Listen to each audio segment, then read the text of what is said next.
You're either sneaky or something happened and I don't hear anything. Yeah, is the answer to your question. Ah, I had such a good line, like a joke coming in, and I said it like three times, and my mic wasn't being picked up. So yeah. What's going rip on that with joke. what's going on with your mic? I'm all I'm hearing is I'm not sure what that is. There's a lot of static. I'm trying to figure it out actually. Hold on.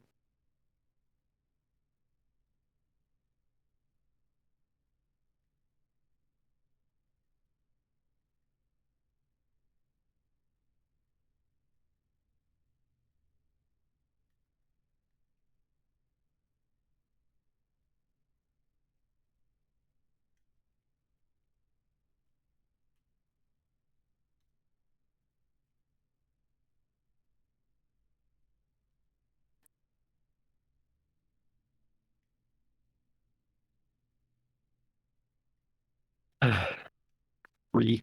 That good, huh? I don't know.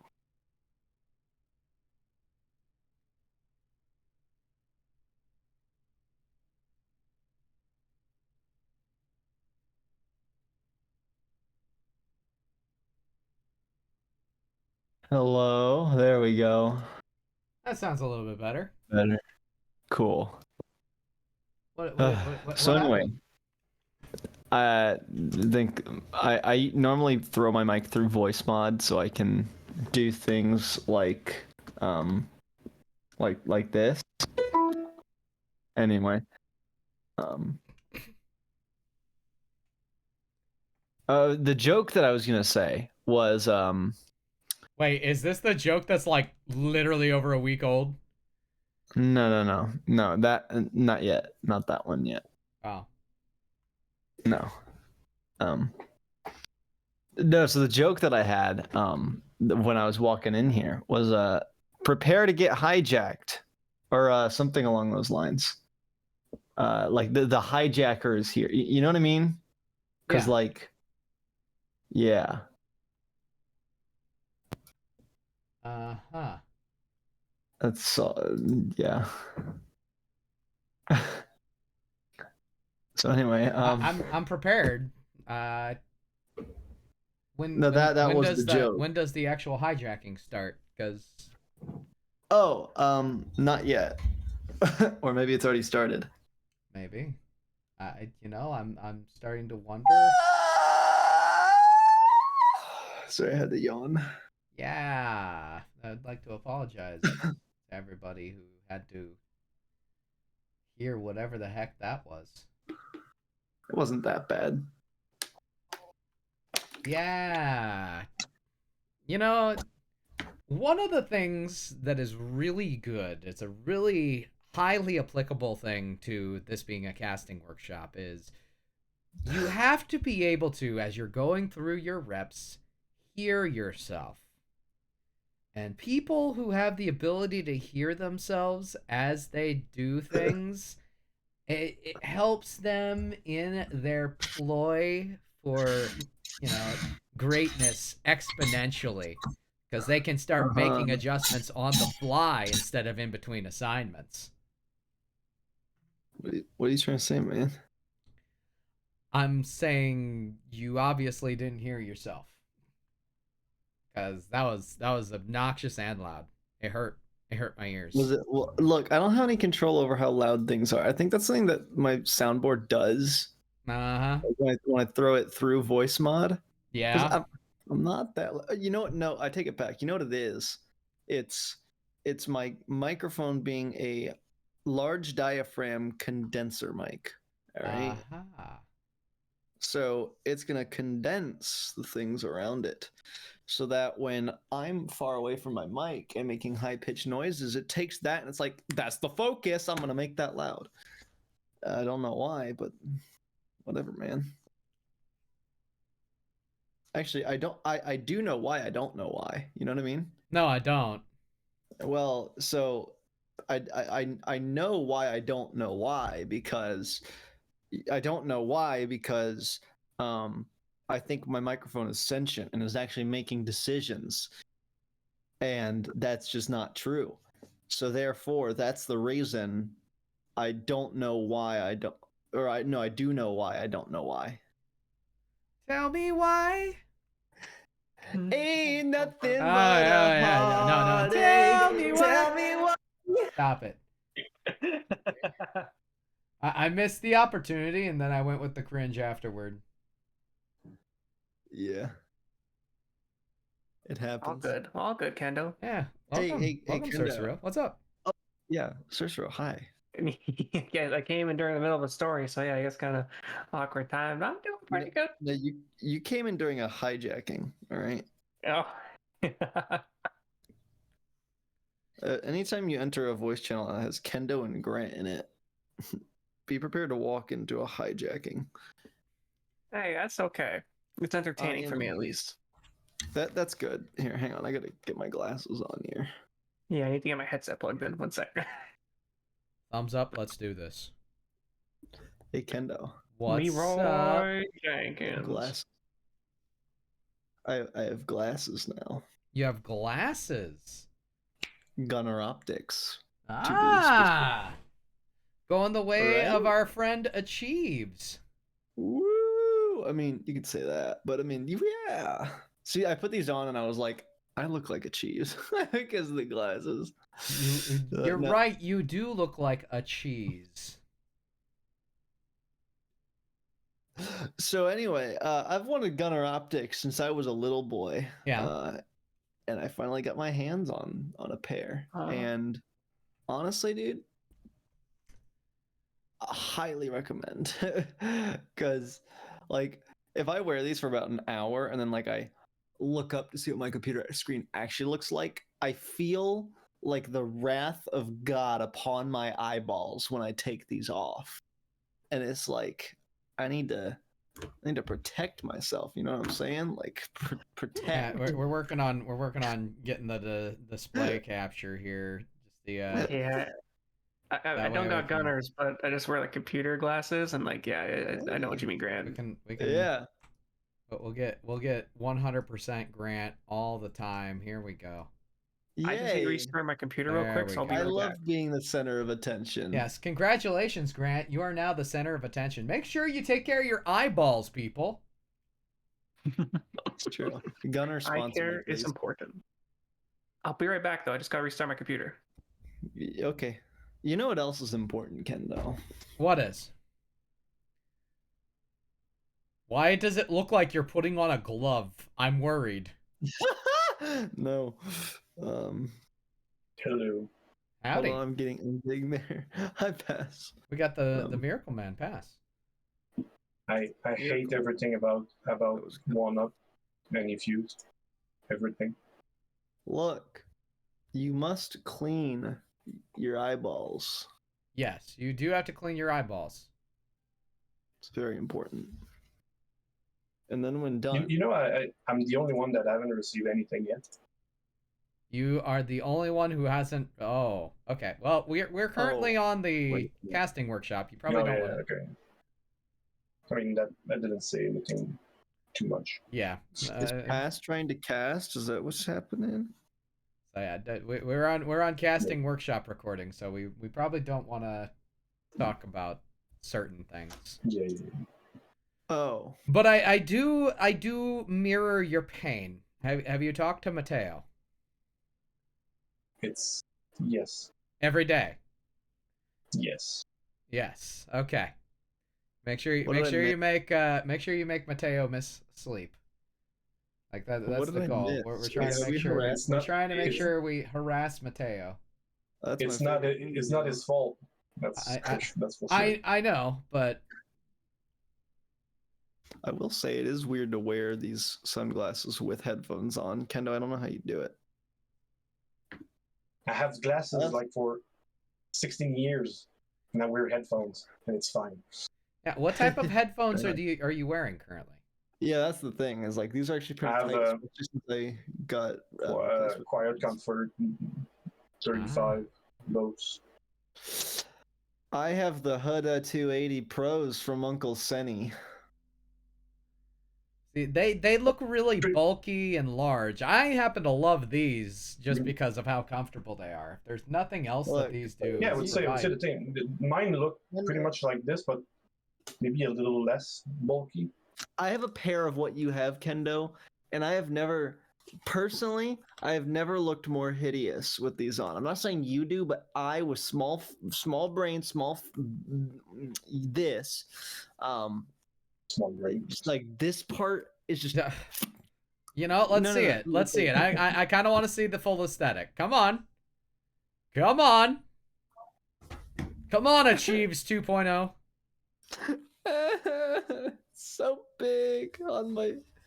It is like big on your head. Yeah, it's looked like plain headphones. Yeah, it's not the move, man. So here's what you do, Grant. Here's what you do. Mm-hmm. You sell those to me at 25% of what you bought them for. No, you're never gonna use them anyway. Hey, no, I use them when I need another reference in my mixing. Okay. So you do use that? Yeah, you could send them for free. I won't even pay you then. I won't even hassle you with the payment. Kazoo wants money. Wow.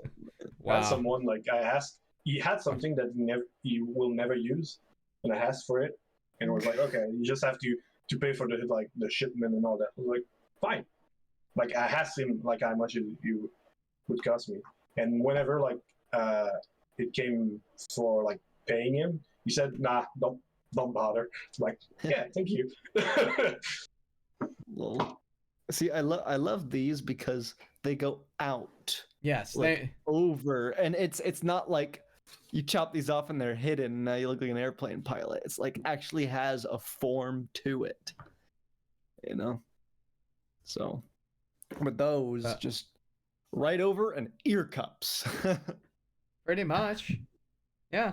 I got replacement pads for these. I don't know if you saw my photo on Twitter. They were nasty. So what you're telling me is I look hideous in my headphones, Grant. I literally started with, it's not you, but me. I look terrible in those headphones. Kendo, in other words, I envy how good you look in these things. Yeah. Okay. That works. I can deal with that. I can deal with that. Good. He's hiding the headphone with his hair. That's why. This is true.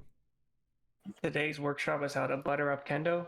Pretty much that, and Grant is showing off his new eyeball protection. Mm-hmm.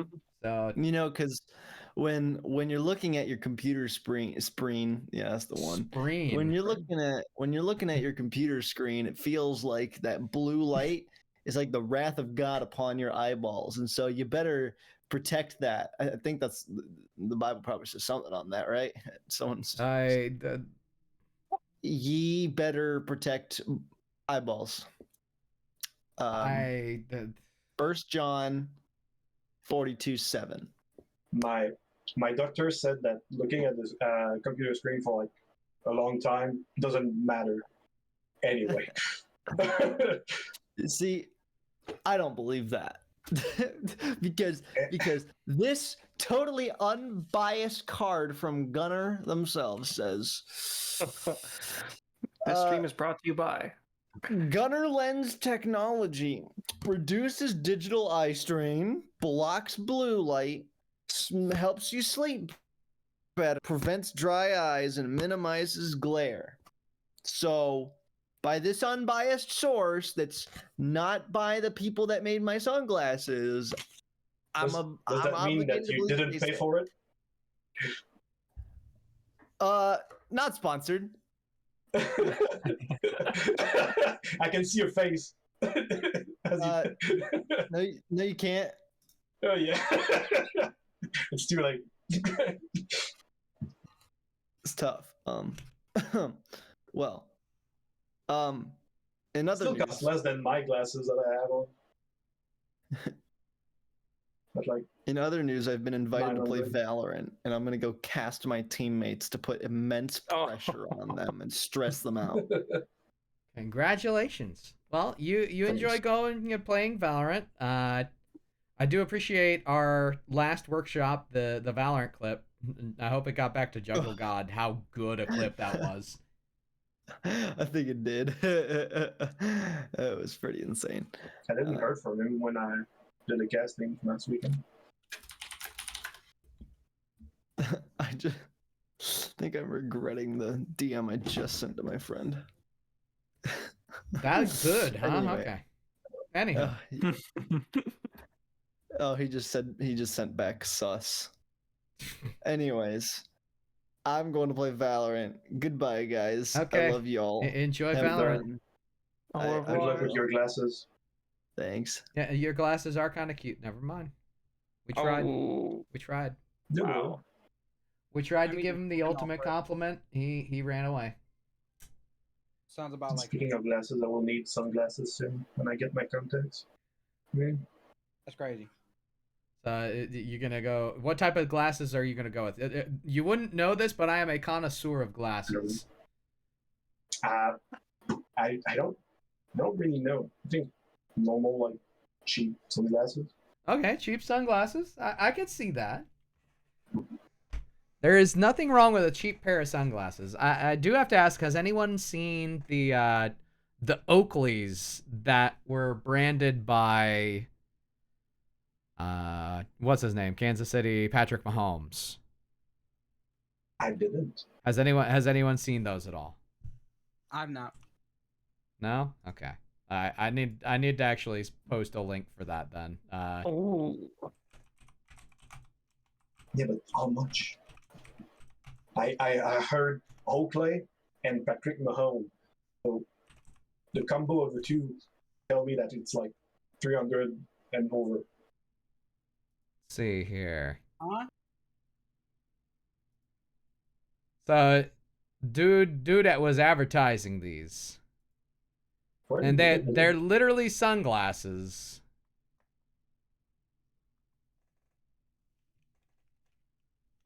Where did you get There. the link? Kendall? 1 second, we're getting there.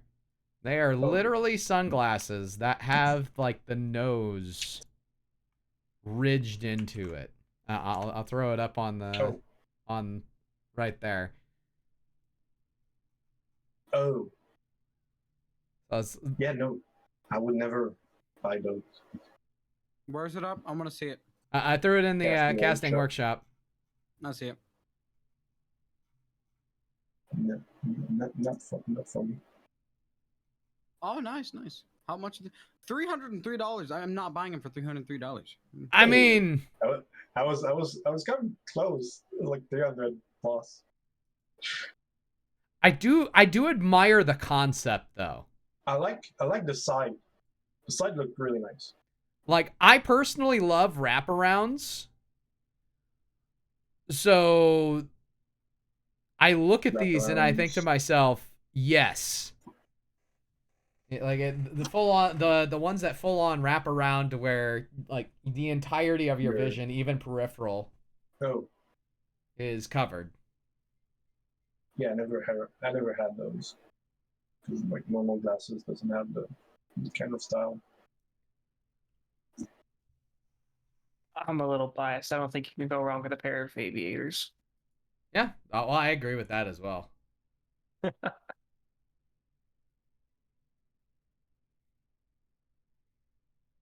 I may or may not be a huge fan of Top Gun, though. Could be biased. I watched it last week. Pretty good. The gold The stream version is is not pretty nice, sponsored by by the way. I love it. Anybody have anything that they're doing tonight? Any assignments that they have? Eating chicken Alfredo and casting in like 2 hours. Ooh, okay. You're doing chicken Alfredo right now and the casting later? Or are you actually going to be like going Chef Billy style and casting while cooking chicken Alfredo? We'll catch that. We'll Cross- cross that bridge when we get to it. Okay.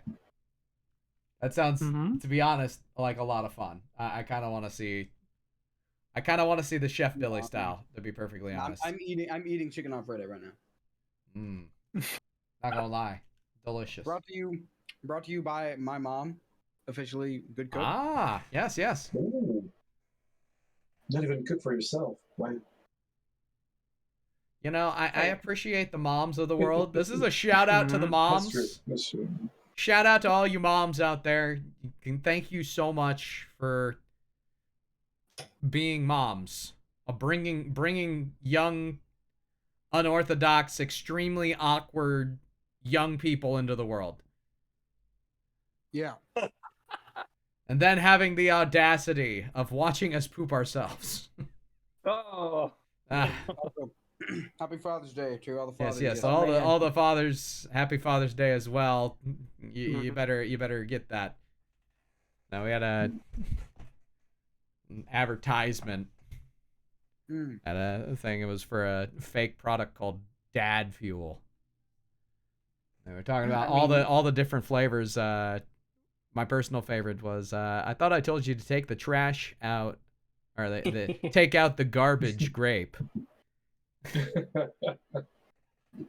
I mean, happy Father's Day to you, Kendo. I know. I appreciate it. Yeah. I'm a dad in way too many ways. That's the sad thing. It's when the dad jokes become too much that it's when you think disadvantageous. your dad jokes are that funny. Now, like, My dad jokes have never been funny though. Like I don't know that. At least you know. Yes. Like I have no problem admitting my dad jokes terrible, hideous, like egregious, foul. Give us one right now. I don't believe you, Kendo. I think I need to hear some proof. You know what? We'll go with the classic one. The classic one. It's also a Confucius joke. All right. There once was a man who ran in front of a car. That man got tired. But don't be the man who ran behind the car, because he got exhausted. That's a good one. I like that. That's a 2-for-1. What do you mean? What do you mean that's not good? That's great. Oh, that's terrible. What are you talking about? No, that was good. It's good and then it's terrible. That's the point of dad jokes. Oh, okay. Yeah. So you're doing everything right, Kendo. Trust. Mm-hmm. I mean, Kendo, have you ever casted with Gibbs before? No, I have not. Although, fun fact, Gibbs and I do have a mutual follow on Twitter. And his came at the time because when Giblet was just getting started in games, Gibbs reached out to people on Twitter asking about Switch controllers. So I'd gotten his DMs and I'm like, dude, I'll just send you all my Switch equipment, games and everything. So Giblet, when he plays Switch, and I forget the name of the even younger Gib, but whenever the kids play Switch, it's actually my stuff that they're playing with. So kind of cool to think about. But that's, to be perfectly honest, that's what I feel like the community can and should be. Like, Rocket League in and of itself is such a special type of community. A lot of people are different. A lot of people are very approachable as well. So, like, there is the idea, the mental behind, that person doesn't want to talk to me. That person doesn't want anything to do with me. But the fact is, just about everybody who is somebody in the world of Rocket League is really down to earth. You can find yourself in conversations with just about anyone. I highly encourage. Don't be afraid to watch a stream first. That's probably the best way to start. But create relationships. Or run into them while playing and just party up for some games. Yeah, that does work as well. doesn't happen too often for folk like me, because outside of maybe axle toss, I don't know that anybody in the history of Rocket League is as bad as I am when it comes down to Oh no. comes down to Rocket League rank right now.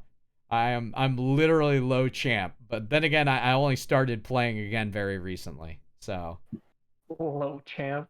low Come on, is it still like low champ. We were hovering around Diamond 3 at the end of the season. it's still like top 80% though, isn't it? Or top like Yeah, I mean, it's still pretty high. Don't get me wrong. I would hope that I'm pretty high considering. The average is plat 2. I think. Average is plat 2. Ah. Yeah. I mean, I would say I know that I'm still above average, so that's the cool thing. Yeah, about what is that? Top 15%? I mean, that's pretty impressive. Mm-hmm. I mean, I'm plat. I'm like I'm Diamond 1 peak, and I'm hovering around to plat 3. So I don't know, man. Doing better than me. My peak is 1620. Which, on the topic of Rocket League, I got something funky. Oh. I'm going through the World Championships this August. Hey! There you go. Ooh. Yeah. There you go. Congratulations. Thank you. We love We had to go. Went through Ticketmaster, had a huge kerfuffle, Yeah. but we got it sorted out. And this wasn't like the main one where like nobody could get on it. We had our own personal thing that we had to get through.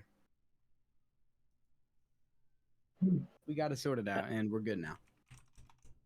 Yeah, I won't be going this year because I've got a wedding to attend to around the same time, but hopefully next year. And you get to meet so many people. I'm always jealous of the people that get to go to LANs because it's just like you can't beat a LAN experience. Having like played at some before, like I really hope I get a chance to like cast like any LAN event in the future. Oh yeah, that's one of my. That's what I want to do. Sometime. I did produce a LAN event, but I wasn't there. Amazing. I wasn't at home. Actually, I think that's a question, Ken, that we haven't really discussed on in the workshops before. How do you prepare for like LANs?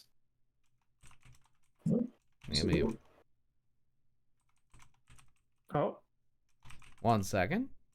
Oh yeah, you look a little busy on stream. What's up? Oh, I was just gonna say you look a little busy on stream. Yeah, well, I had somebody message me, so I was real quick replying to them. Axel toss DM. Keep your name out my mouth. Keep my name out your mouth. Nobody wants to hear that. That was an interesting day in the world. Wait, what? Okay, so how do you prepare for a LAN? Yeah. What notes do you bring? Define. So as far as working goes, working a LAN, what do you bring? For me personally, take a shower. Yeah, that would be number one. First off, you go in unshowered. The chances are you're not going to get invited back, and it'll be your own fault. With all due respect, like you gotta get in there, make sure you scrub up or shove off, one or the other. But for me personally, like I don't have too much of a repertoire of LAN, or I don't have too much of a history with LANs. More often than not, my experience with LANs now is I do MC work for Unified when they do some of their smaller LANs. Okay. But what I have essentially gathered throughout is that it is good to bring just about everything that you can think of in that moment. So like bring a bring a Logitech webcam, whatever cheap webcam you have. USB extension cables. Like I'm literally going down the list of what I bring in my own mobile setup.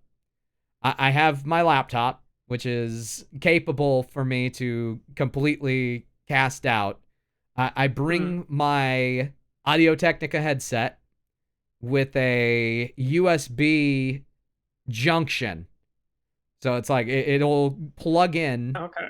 It'll plug in the XLR into this USB device and channel into my laptop, or it'll channel into something else. So if I need a microphone, if somebody else needs a microphone, we have it. We have it there. We have it available. Like I said, webcam, USB extensions, power extensions. So every little thing that you can bring like that, if you become over prepared, and this is kind of how I've become very secure in my job in my contracting, excuse me. I shouldn't say job, but I become very secure in my contracting for Unified because I show up. I'm both an ambassador of esports, and I'm willing to talk to, and I go person to person, family to family, just kind of being hey, hi, I'm a big voice here. You're going to hear me a couple times over the speakers, but at the same time, I hope you're enjoying yourself. Is there any questions you had? Would you like to learn more about esports? You want to know what's going on? And, occasionally those conversations lead to something more. All of that's perfectly good, but when I throw in the fact that I can be kind of like a mobilized tech guy and bring different expertise, and I got a bag that is full of tricks, for lack of better terms. Generally, it's full of extra extension cables so that I can, set up a laptop utilizing my laptop, channel it through Discord or OBS Ninja to create more of a production angle, like a on-stage camera or something silly like that. But being able to have little things that help improve the production go a long way in helping you secure those contracts down the road and help create greater opportunities with the groups that you work with. Like, if you don't have all that, if you don't have all the, let's be perfectly honest. I carry $1,500 worth of equipment on me to some of these lands. So if you enumerate it out, not everybody's going to have $1,500 worth of equipment. The one thing you want to make sure you do, bring your full personality and be willing to help with whatever. So like you could show up as a caster, and a lot of the times a lot of the people who work lands, like DreamHack even, actually a perfect example of this would be, there was an ad on Broadcast GG about a month ago. It was for somebody who was putting on a LAN in California. And the person was offering $200 for a caster, a $200 day rate for a caster. Okay. But was offering more if they were willing to help set up and take down. Mm-hmm. Yeah, I saw that one. A large amount of the time, the people who hire you, especially with some of these smaller organizations, are also the people working on pickup and takedown. And they're working on setting everything up as well. So if they see someone who's not just a voice, but is someone who's willing to get their hands dirty and has dedication to improving the landscape for esports, that's going to go a long way in your first impression or more,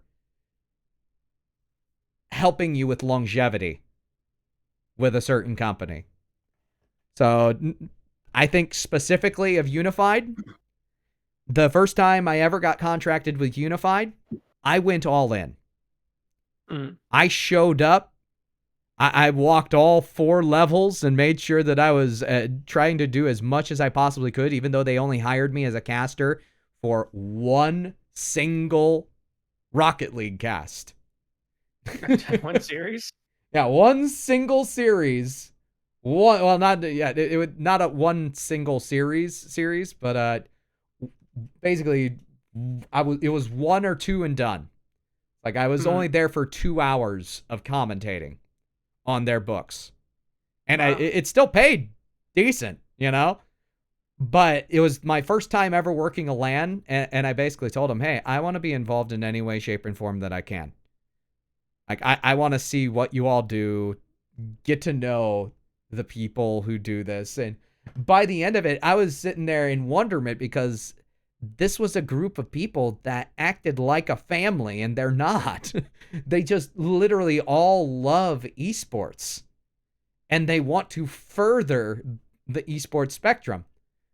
So I fell in love with this group of people, and when it came time for a takedown, I stayed there an extra 2.5, 3 hours, and this was at the stadium for Sporting Kansas City, their soccer stadium. So this LAN was actually done on 5 different levels.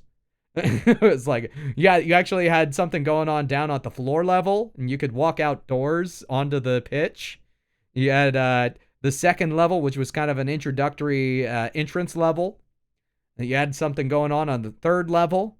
They did a cosplay competition there. They had free play, the whole 9 there, and you could also walk out, and it was more towards like the top of the stands. And then they had stuff on the 5th level, which was your suites and your executive area. So we worked 2.5, 3 hours helping them take down. And it was like, I went as long as I possibly could before it was like, okay, sorry guys, I gotta head out. But that first impression, being able to show them, hey, I'm not just a name, a face, and a voice. I'm someone who legitimately cares about esports. If you go there to work and you go there to further esports, the people who hired you and the people that you work with will notice. And I've been working with Unified ever since. That's a 1.5 year relationship now. Wow.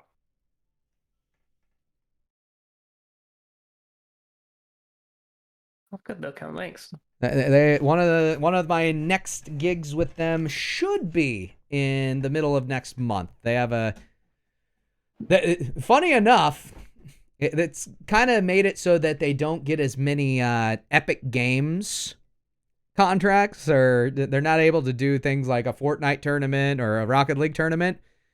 But the casino industry is very interested in promoting gaming. So there are multiple casinos. Like Unified will do a circuit through what they do with League of Legends.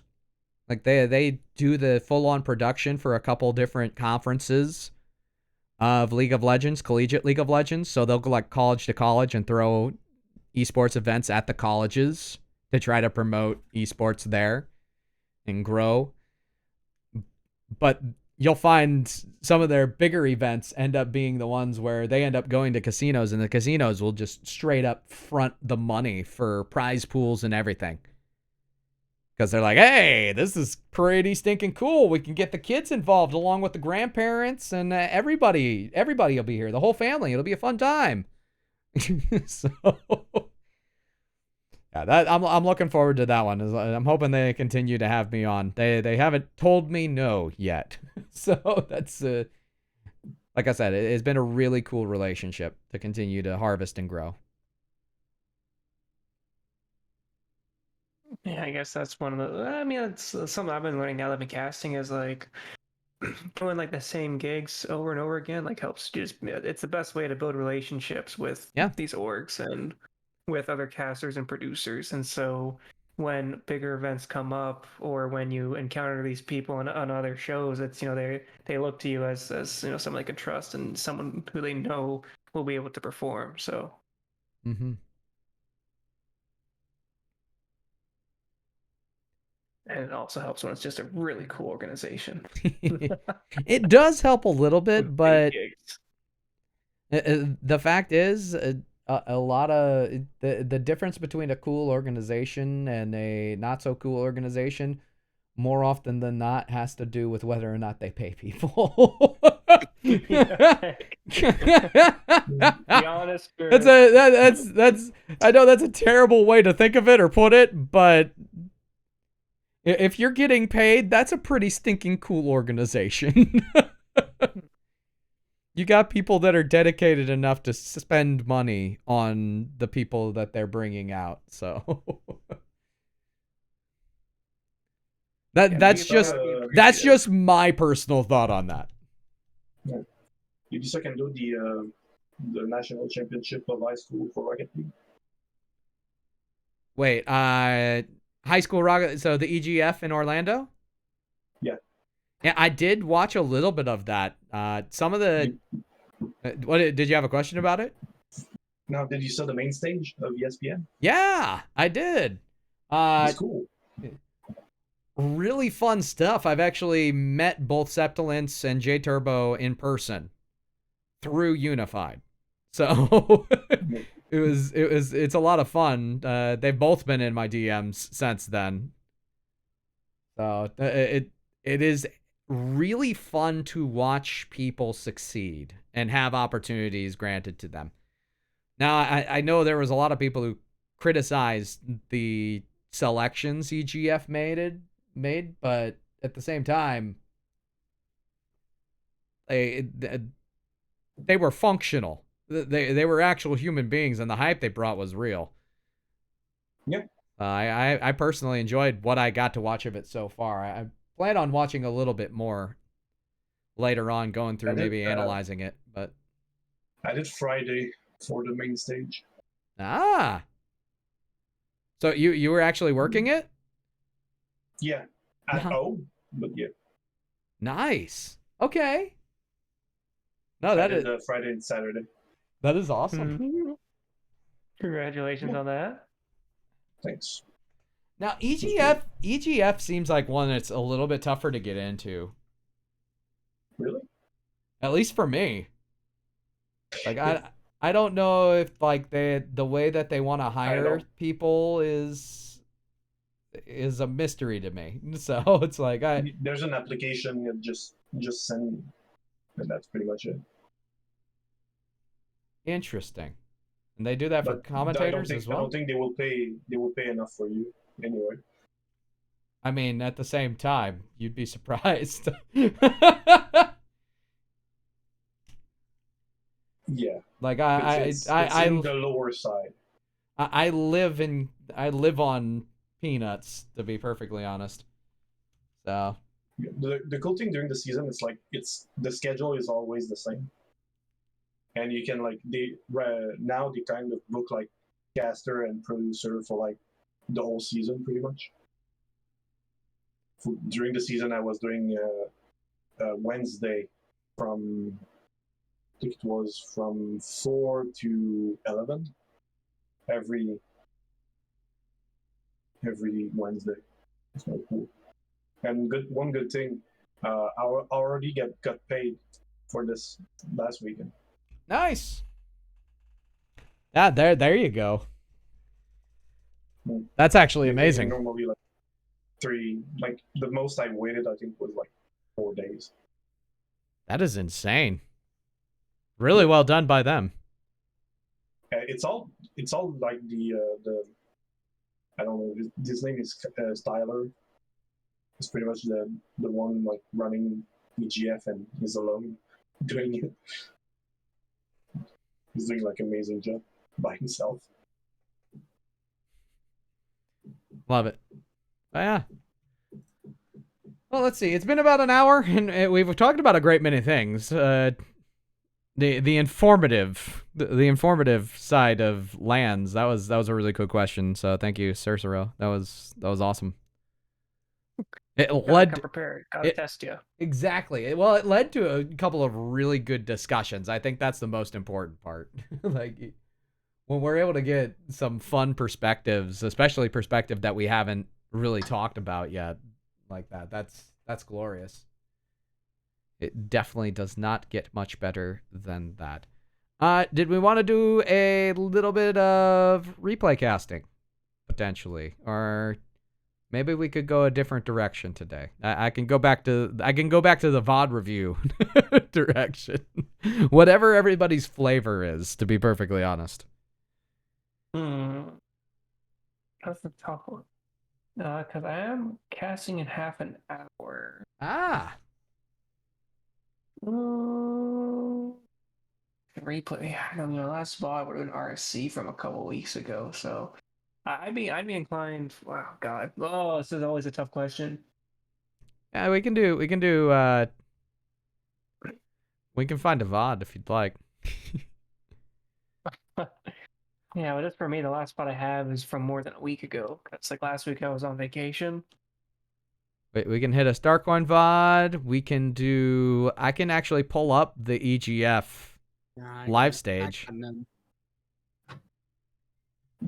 Oh, actually, have we done that yet? Like a live stage VOD review? I don't know that we have. Could be Maybe pretty just fun. See if, yeah, maybe just see if you notice anything different from that, Yeah, give me a minute. that type of game. Let's see here. Do they have the void? I don't know if they keep. It would be a shame if they did not leave the VODs on Twitch. I'm not sure. Well, I think I'm gonna head out, guys. I know they Okay. do YouTube. I think. All right, have a good night. Okay. Have a Good wonderful night, night as Corey. well. I will do my best. I hear you. Do you know how the Twitch of the EGF? See here. Oh yeah, no, they have it.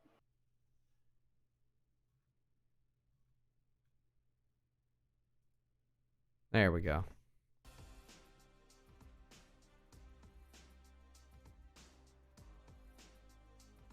We had like I think on Friday, we had 8 production at the same time. Nice. During group stage. It's like Rocket League, Smack, Overwatch. They had an Alienware sponsorship. That's awesome. Until Alienware, we cannot say sponsored by Disney, so collaboration with Disney. Rise and shine from the ESPN wide world of sports in Walt Disney And ESPN. World, Florida, the home of the 2022 EGF Oh, it's so World surreal. National Championship. Thank you for joining us on this beautiful day. I'm Grace Remington. 60 Rocket League teams started the season online. 16 advanced here to Florida. I open up the stream so I can see it. Let's see here. Well, I mean, I'll actually float it in here to the share screen here. There we go. To be joined by Tyler Schroet, the founder of EGF. Tyler, lots of great action this weekend. How you feeling today? So that's him. Wow. Owner of It's EGF. so energetic. It's really infectious. You go around, you see the students, the time that they're having, and it's hard not to be just absolutely. I'm gonna say that is an impressive beard, Tyler. Well done. His name on in Discord is Viking. It's the first time that we got Tyler. to actually do this. Viking Tyler, I like it. Yeah. It's always a good kind of tired. Lots of hours, but it's rewarding Absolutely at worth the end. it. So I want to hear about the early stages of you founding EGF. Like most great ideas, the inspiration for this organization came from your college dorm room. Yeah, I actually started playing in the esports world as a Counter-Strike player when I was 10 years old. Did the player side for a while, and a time where all the leagues that I were playing with no longer exist anymore. And then moved over into working with teams and then with tournaments and things like that. And so by the time I got to college, I'd already been doing it for a while. And then when I got into college, I started working with Res Life and Student Conduct at Rochester Institute of Technology. And the biggest challenge that they were always trying to solve is student engagement. How do you find the students that Good Rocket League team. have the communities or the sense of... I feel like I want to listen to this really That's close. really important because if you feel like you're a part of something, you're more likely to succeed.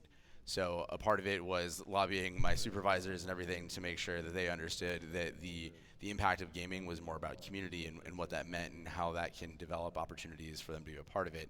So finally, when they let me start running video game tournaments, as you can imagine, they were pretty popular. It turns out people really like playing video games. So as we started to introduce those, it got bigger. It went to more campuses. We were really focused on that grassroots effort. And then over time, we realized that if we really wanted to make this sustainable and we wanted to build the league that we envisioned when we started it, we had to start working with colleges and ultimately with high school administrators. So over time, we evolved into specializing in working with campus administration, towns, districts, all sorts of different organizations to really help top-down adoption of esports. Because as you can imagine, a lot of people didn't grow up with esports, so this experience is pretty new to them. So it's a long education process about trying to help people understand, when you're playing video games, you're seeing a lot of the same benefits as traditional sports, huge education and career opportunities, and most importantly, it's that sense of community. So when we bring these kids in, you see them as part of these teams. Some of them are inseparable. You saw yesterday most of those interviews were the triples, so they're really, really about supporting their teammates and a big part of that. So a lot of ups and downs along the way, but it was a really great experience. And every time we come back to this, I'm always thinking about, what would the 10 or 15-year-old me version want as a start? And then we try to build that, to make sure that we're keeping up to date with what the gamers of today want.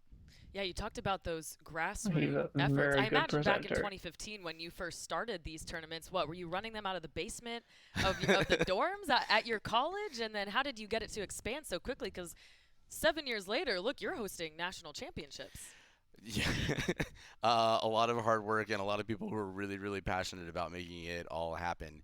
It was literally out of my dorm room and then my apartment. We still run mostly remote production today, and all of it's about how do we get students in front of the opportunities. So if they're getting that real experience, they're going to have better by the way, career opportunities. there were no producers. Same since day one, basically. It was us looking at what we had available, whether it was poor college students trying to figure out how to do something for a very low budget, All producers and making sure that experience was still really strong. So obviously we've gone a lot from But the my guy that did tiny box of a dorm the main room stage, to on set, and that experience has been really, on really Saturday rich and Sunday. and helpful. Had to work like a Now, week most just of the to high set school it up students competing here today, they've been to remote or they met haven't had the chance to the travel. So condition this of is ESPN. a big opportunity for them to get this experience in the national spotlight. And some of them, it may go a little even further Because than of the that. delay. I mean, some of them could be playing And all that. for a college scholarship because there's college administrators, scouts here watching this competition. But for others, it may be just the experience or just for fun. But how important is this event for them? It's incredibly important. I mean, you walk around on the floor, and we were talking to students. We originally, our first event was going to be in 2020. For obvious reasons, we ended up postponing that. But there are students that, were freshmen or sophomores when that was happening, and this is what they've been talking about for the last several years. Like, Disney is the goal. They want to be here. They want to compete. They want to see the people that they've seen the team names and the gamer handles of over that time. So it's a huge importance. And getting down here was, the first big challenge, the first time that a lot of them experiences. So we were really lucky to be able to work with Intel to give them scholarships to get down here, which was a huge thing.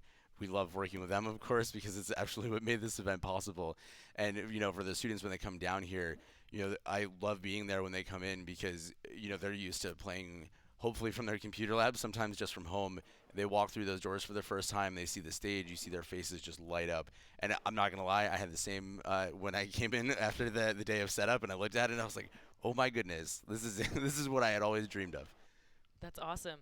Now, I feel like for those outside the esports realm, there's always kind of a misunderstanding about what it actually is. I mean, I'll admit, I didn't start following esports until 2020 when traditional sports were canceled. I got on the Twitch streams, I was watching MLB The Show, and I didn't realize until then there is really a sense of community in some of those streams. But not only that, I remember kids those playing MLB The are Show getting the streams. same benefits of traditional sports like communication and teamwork. So can you kind of speak to that? Yeah, absolutely. I mean, it really comes back to when we start these programs. So a big part of what we do as EGF is going in to work with these schools to help them understand esports from the beginning, and then to not just look at it as, hey, we're going to start a Rocket League team or a Smash team or something like that.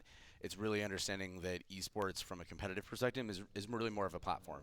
So when you start that team, it's something that people can relate to. I mean, Rocket League is obviously the easiest one to get into. It's car soccer, and so when you understand that, you think, oh, okay, I get it. I can follow. I can root for a team, and then that kind of opens the door to the rest of the school because then they can start thinking about, okay, how does this impact the community that maybe is not fully focused on competition? Maybe they want to be managers, media people, otherwise focused on different opportunities that are ultimately going to lead to better careers.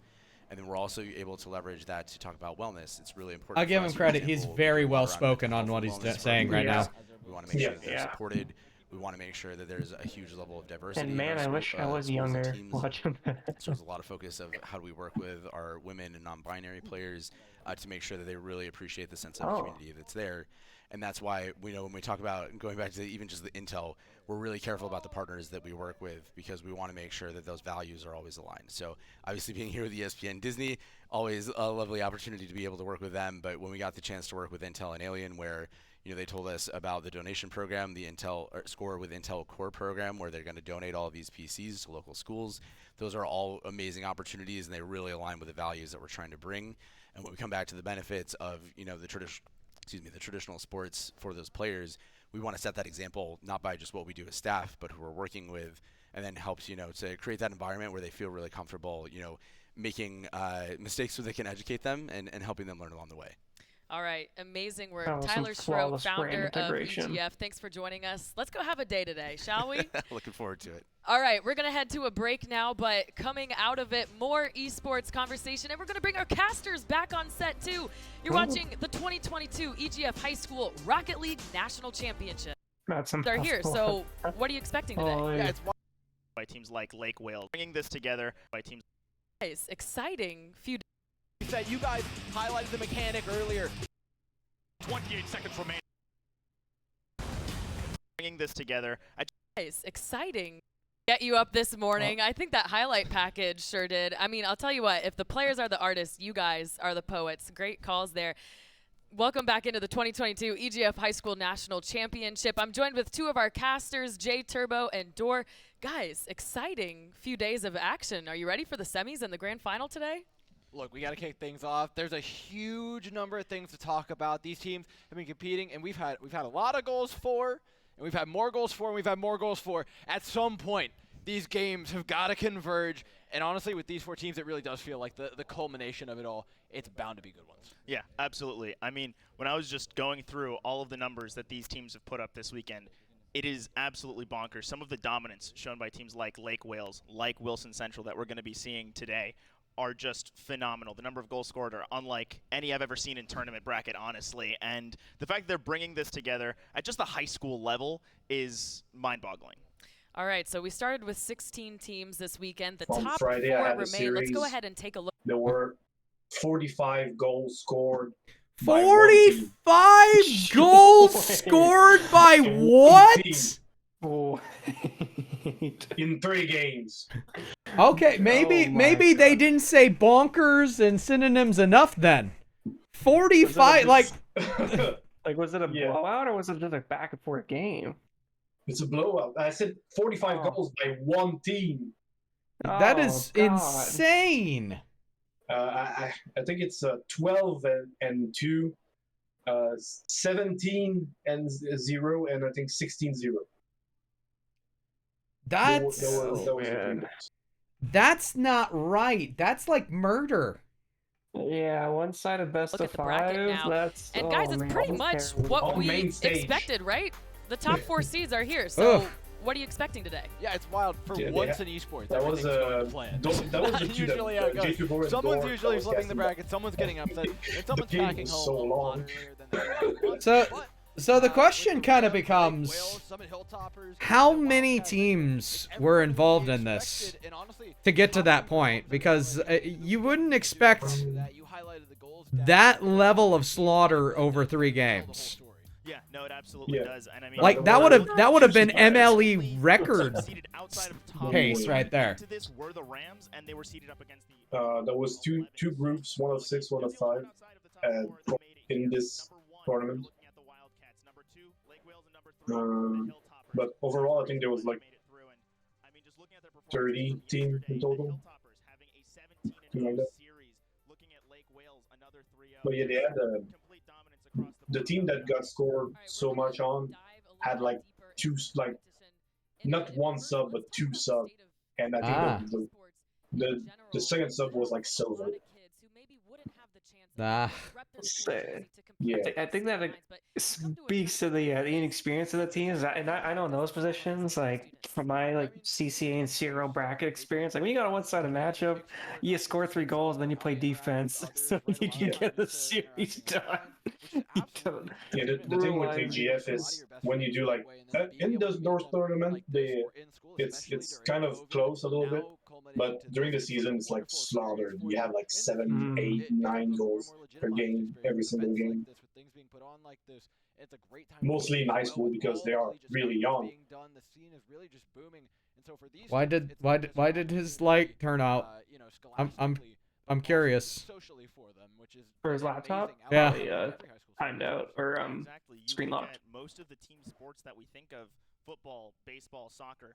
You couldn't have practices during COVID. You were fully online. You couldn't, get on a bus and go meet your friends because everyone had to be inside. But what did these players do? They went to their games. They picked up Rocket League, and for some of them, they'd already been grinding, and this was just an opportunity for them to really get some of the support that they needed, whether it was from their school, from their parents, as this was the only thing they had, maybe giving them new friends or helping them build those connections, continue those soft skills of teamwork, communication, everything that's so crucial coming out of high school. I love the hat. Good vibes only. But it's the friends you make. It's how you I like the use of soft skills in a sentence. That's yes. It was schools like there were, I think, multiple schools, 3 schools that had 2 teams even there. more watching at home. Ah. And you talk about a tournament like this, it really provides Lake a Whale pipeline was to one the of them. pros because in That is an esports, impressive there are trophy, no too. amateurs. They don't have to worry about the NIL deals, getting in trouble with some higher, authority, right? I mean, they can make money in several different ways. So how beneficial is this type of experience for students who would like a professional career in this? I think it's huge, especially with some of the younger students, right? These freshmen and sophomores coming in where they can earn scholarship money especially, or look at college teams, because a lot of the upper leagues for the given games, whether it's Overwatch, whether it's Rocket League, any of the above, they have some degree of age limitation on them. So being able to collect that prize money in some sort of useful way through scholarship and through collegiate opportunity is actually fantastic for them, because while they have all the skills to compete at super high levels, they don't always have the outlets to do exactly that. Yeah, and we look at sort of those beneficial elements of team sports and working in that team, because there's plenty of players who sit at home and are Right now I am incredibly enjoying the back gifted, and forth. but there's a different level when it comes to It's being very able to play in a fluid. team, being able to work off of your teammates, and so many professional organizations are looking for that. They don't want you to just be able to style on your opponents. They want you to be able to On the work thing you were inside an mentioning organization, earlier, Kendall, figure like things out. they're Now really that they have doing a good stage job of experience, selling that's more esports than to some the professionals had coming into this to year. those maybe not Yeah, immediately to attest to familiar that, with right? it. I've Yeah. played sports my entire life. I played soccer growing up. I mean, played and that's college. I've competed in a lot so of that. the sad thing about that, because of the fact that ESPN folded their esports division when all the pandemic stuff started, you lost a little bit of the progress that they were trying to make, or it was progress that was in its infancy. So now that things are starting to come back, and I'm 95% sure this is the first ESPN picked up Rocket League item in a very long time, like since Probably because ESPN folded. I think like Tyler said, it was set for like 2020. I think they had their like contract already made, so I think they were forced to do that one, even though if they didn't want to. Really? Yeah. That is interesting. So ESPN will probably never touch it again anyway. I don't know. It's depending on the feedback on this one, I think. I mean, so far, what I've seen has been entertaining. It's definitely been really cool to get a look in on everything. For my collegiate esports. You throw in the fact that it's on ESPN 8, the Ocho. Yeah. It's on ESPN 3. I mean, I don't think anybody's going to be on there complaining like, what is all this garbage? It really is like the same experience. The scrim hours. Rocket League is more like a sport than any other game. That's why it's easier for them to get this. Yes, it is. And to be honest, that's... Days a week I think that between Rocket 3 League is the one that has the greatest chance of making it happen. Like, connecting esports and... traditional everything sport. else. Yeah, traditional sport. For a lot of these teams, scrimming I every didn't know time. that the Intel and Alienware were donating those PCs. Just learned that today. Intel were donating the PCs, eh? Yeah, they said Tyler said that every single PC they had there, they're donating to the schools. That is awesome. And I'm pretty sure Intel paid for all the travel fee for all the schools that went there. That is literally amazing. Yeah. Those are like, whenever I do live events, I also bring a notebook. Those are little things that I would be mentioning right now, where they are currently. And it's like, you look at what this is. You have multiple multi-million, billion-dollar, companies that are putting time both back into the children who are playing these games, as well as the schools that are facilitating these kids. And there is nothing better than that. When everyone comes together, young people are finding potential futures with different collegiate interfaces. That's perfect. That's glorious. You want every second of that.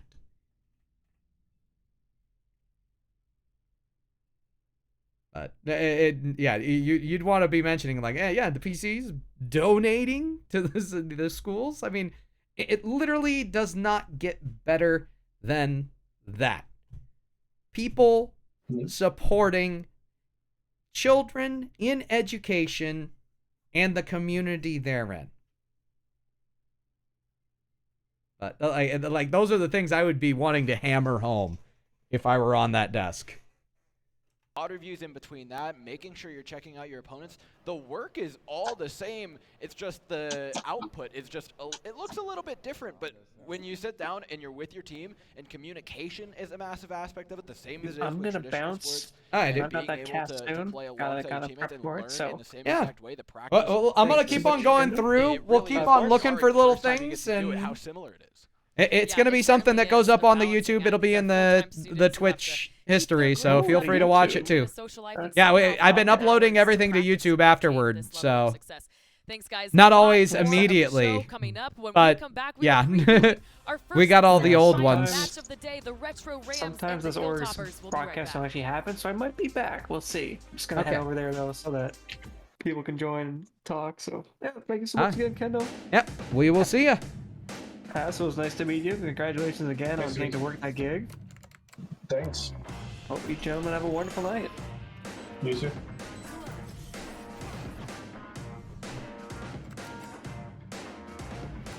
Intel Playoffs hat. goes to show just how strong they are. When they What's played up? their first season together, That was the Intel advertisement. Ah. About this one. I mean, for me, you can see just how excited they are. I mean, for me, it's really a story about the Rams. See if they can punch up just a little Palm bit. Beach Community High School. As the Rams were one of those teams that sort of exploded into Season 10, and you can see why they're a triple threat roster with everyone able to show up. And right there, JB King Gamer, one of those difference makers. When the Rams are falling behind, when they need that extra push, he is there every single time to finish the job. And of course, supported by the likes of Murdercaps and Melio Dasking. This entire squad has shown up. They didn't lose a single game in regular season, only losing in playoffs. Goes to show just how strong they are when this is their first season together competing here in EGF. And you can see just how excited they are on stage. And it's just such an amazing moment when you get that pop-off moment in front of everyone. Yeah, their energy on stage is infectious. Meliadus King is absolutely incredible. We had the camera trained on his eyes, just like dead on over the monitor whole time.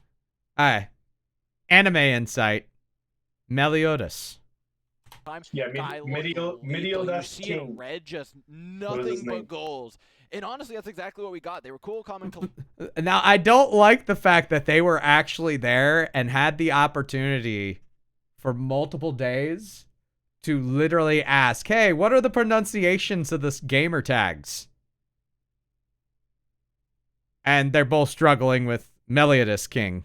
Collected, but just with that 1 or 2 players that were willing to give them the energy, it's a real perfect balance for esports, right? If you're holding that part is kind of a feels bad. Okay, maybe a bit too much. We're gonna get over. Granted, I don't know everything that went on there. And they're showing up on LAN. They're punching. For all I know, they couldn't. They might not have been live the entire time there. Yeah, that they do. They came in as the overall number 9 seed, but of course, they were there for 3 days. Seeding in points. They were there all 3 days. Just having the spring split, other teams came in with 2. I'm sure they would have been seeded higher had they had that season 9 experience.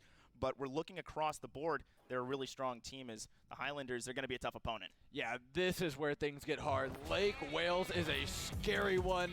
Look, we would be remiss if we did not mention one specific player from this team. Ian Cito, we have effectively named the big plays after him. The flip resets, the dribbles, you name it. He brought it out in game number. Okay. I think we see the SSL in this lobby. The 3 of them rock SSL title. This is where things get hard. Lake Wales is a scary one. Look, we would be remiss if we did not mention one specific player from this team. Ian Cito, we have effectively named the big plays after him. The flip resets, the dribbles, you name it. He brought it out in game number 1 yesterday. Though it was a little quieter later on, there's an opportunity to take down this team. It's one of those teams that's got a lot of star power on it, but if that star power doesn't show up, he's gonna get scalped by a team for sure. Well, I mean, I even saw Minnesota was in the. Oh, there was plenty of college, I don't know. I saw Minnesota active in the chat. And I'm not sure if that was actually Fat or anybody I know from the Minnesota side. But there were even like a college at the arena there. That's awesome. Yeah. To be honest, these colleges need to be scouting these young people like crazy.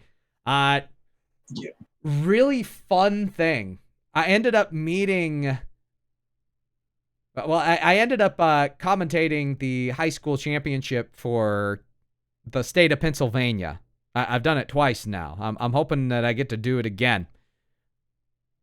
But one of the people that I ended up meeting, or through that, or commentating first, was Jonathan.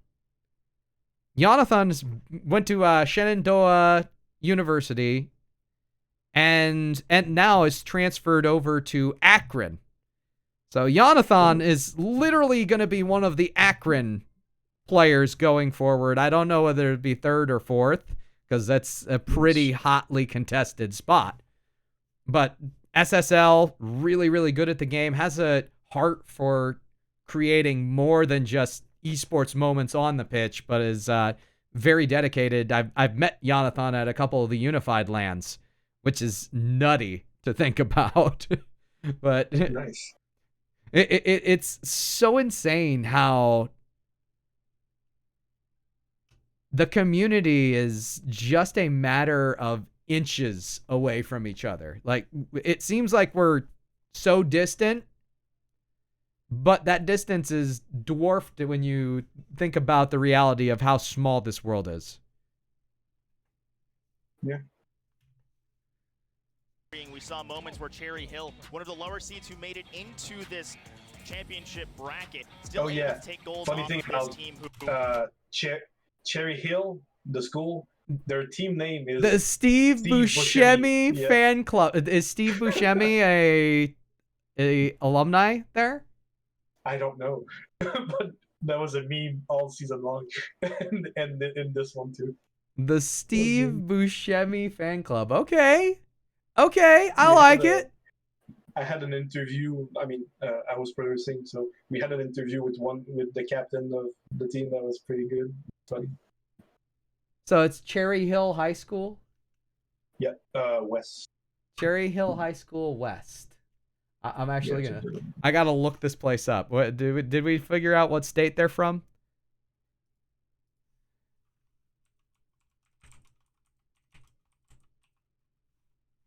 What? Cherry Hill High School West. Yeah, Cherry Hill West High School. So Cherry Hill West, New Jersey? Does that sound right? I think so. Pretty sure they're not like a lot of Cherry Hill. Oh my gosh. You gotta be kidding me. Is he? And by the look of it, let's see.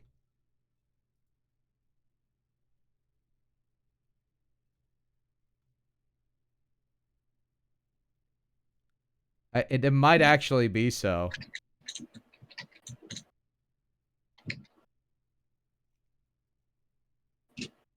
Oh, no, never mind. Never mind.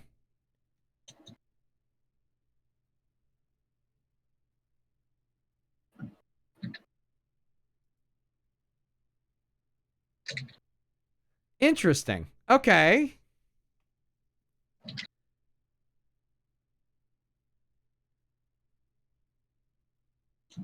Yeah, no, it's not where Steve Buscemi went to school, by the look of it. Again, I'm interested to know the story there. You can see them on stage just realizing how nasty their plays are. That's the stinky face. He's a little too good on the ball. He looked ridiculous, but the rest of the team as well. Extreme Jaden especially, I was impressed with just being kind of the glue that holds this team together. The rotations back were extremely helpful for enabling those plays and making those big score lines happen. It's going to be tough to take the top-seeded Highlanders down, but honestly, I think if anyone can do it, it could be JB King and all the clutch moments he had yesterday. All right, we have another matchup to preview coming up after this. It's the Hilltoppers and the Wildcats. More Rocket League action headed your way. Oof. They really did this Wilson long Central form, didn't they? Wildcat. Oh, the name is so long. Well, no, they took their sweet time making sure that you got to know everybody. Yeah. They had a, Course, I think have it was the passing to back it all up. 30 minutes. Oh, look at starting. that! Either out of A the cowboy 60 hats. Team play is there. Like a roll is going to be put back out wide. Safety is yet to be found here for the orange side of the pitch. Jaden applying that pressure, so able to Oh, okay. against the wall. They're coming forward, and it's going to be really, really incredible as we see the teams up. And I mean, look at this goal difference.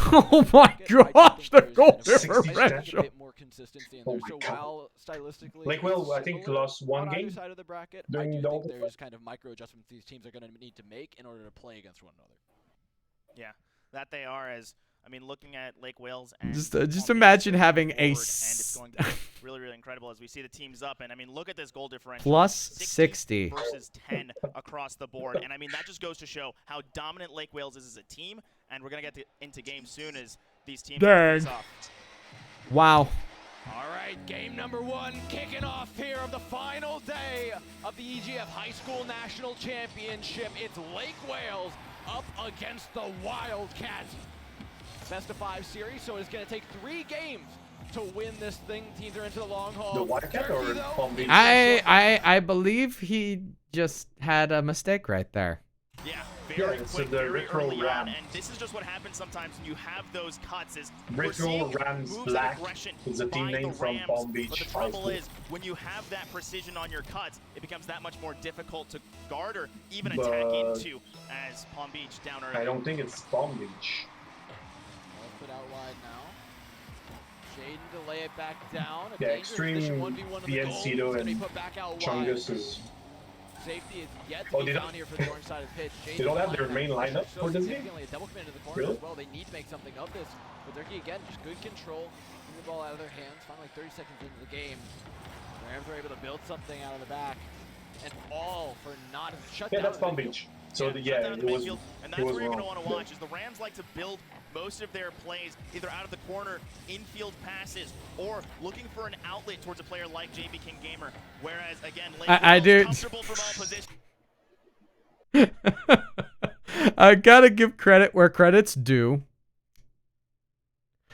Some of the shots that they're getting on the player cams, literally below the table between the legs of the player utilizing the controller. Little avant-garde, but let me tell you, Yeah. those are the shots on camera. That's how you know you're a professional at what you do. In a shot. You're able to get those shots without it being creepy. Woo, boy, you're good at your job. Barely deflected off the crossbar. I mean, you have at least the screen a little bit with it. Drop back out. Durkee down. Good ball control. This is what we're looking for out of these teams, right? Not only able to hit the touch on the ball, Ooh. but also able to knock it out wide into safety, into their teammates' hands. They can make dangerous shots come out of nowhere, just like this. Ian Zito over top, tries to play off the backboard. That's maybe the third time now that we've seen the Retro Rams with nothing in the back line to defend these goals. The simple shot will be lobbed in, but it's an easy save for Ian Zito, who's got plenty of boost to do so. Now trying to create a 2-on-1 isolation. They do, there it is, using the numbers advantage to blow up one car and escort that ball in.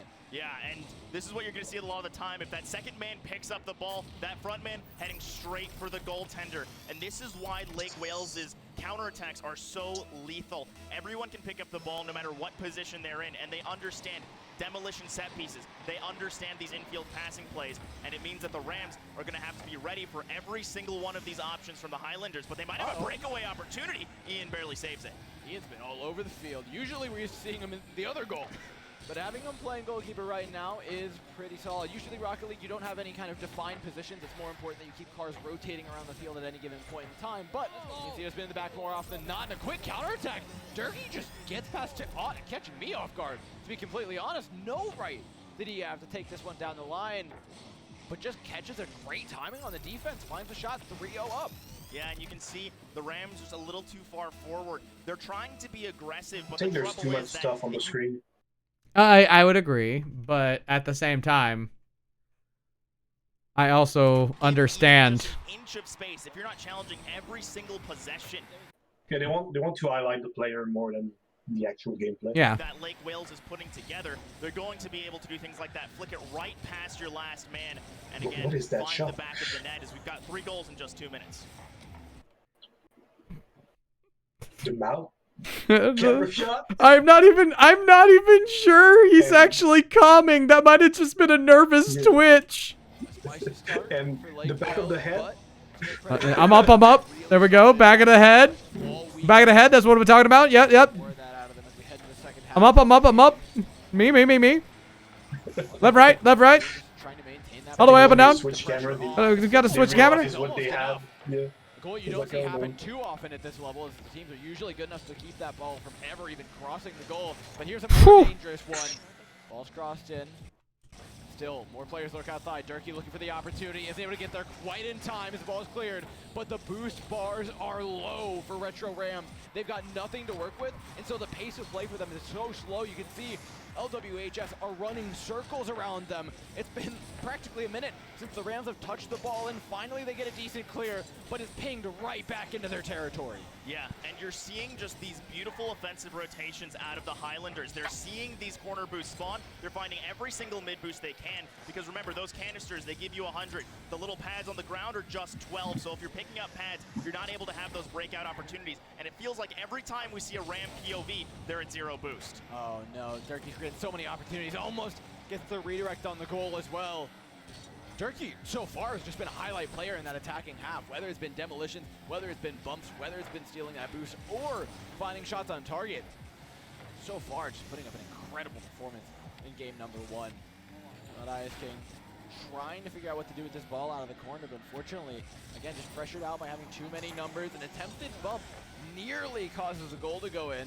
They do manage to dodge Ian Cito. I don't think he caught the flip reset. Oh my god! Oh my god. He did have the flip reset. I don't think he caught the flippery. Oh, he did! Yeah. It makes the goalkeeper look a little silly. This is what it does, being able to redirect the ball last second here. I thought Absolutely he had gorgeous. 2 wheels on that. He actually held it from the very, the onset. He flicked at the very last possible second. You think so? I think that was too late. And you're seeing, almost every single Ram go up for. Howdy, Powder. How you doing? Good. How about you? We're doing fairly well. We had a couple people, and then we had nobody. We're currently doing VOD review of the EGF High School National Championships that were held in Orlando. Okay. But it was actually broadcasted on ESPN. Yeah, I saw that. So, ESPN 3 and ESPN Plus, right? yeah. I mean, that's pretty stinking cool. Yeah. I'm hoping that means that there are more ESPN things in the future. May or may not be, but I don't know. It is a feels bad because you had 3 journeyman casters from various spots. I mean, I know all 3 of them decently, but not a single one of them is the main game Rocket League. Although Septilence, you could almost argue Septilence is just straight up. Septilence is straight up. I will cast any game you put in front of me. Yeah. And he's really good at that. So I give him credit. He's one of the. He's more into Smash than any other game. Yes. Oh yes.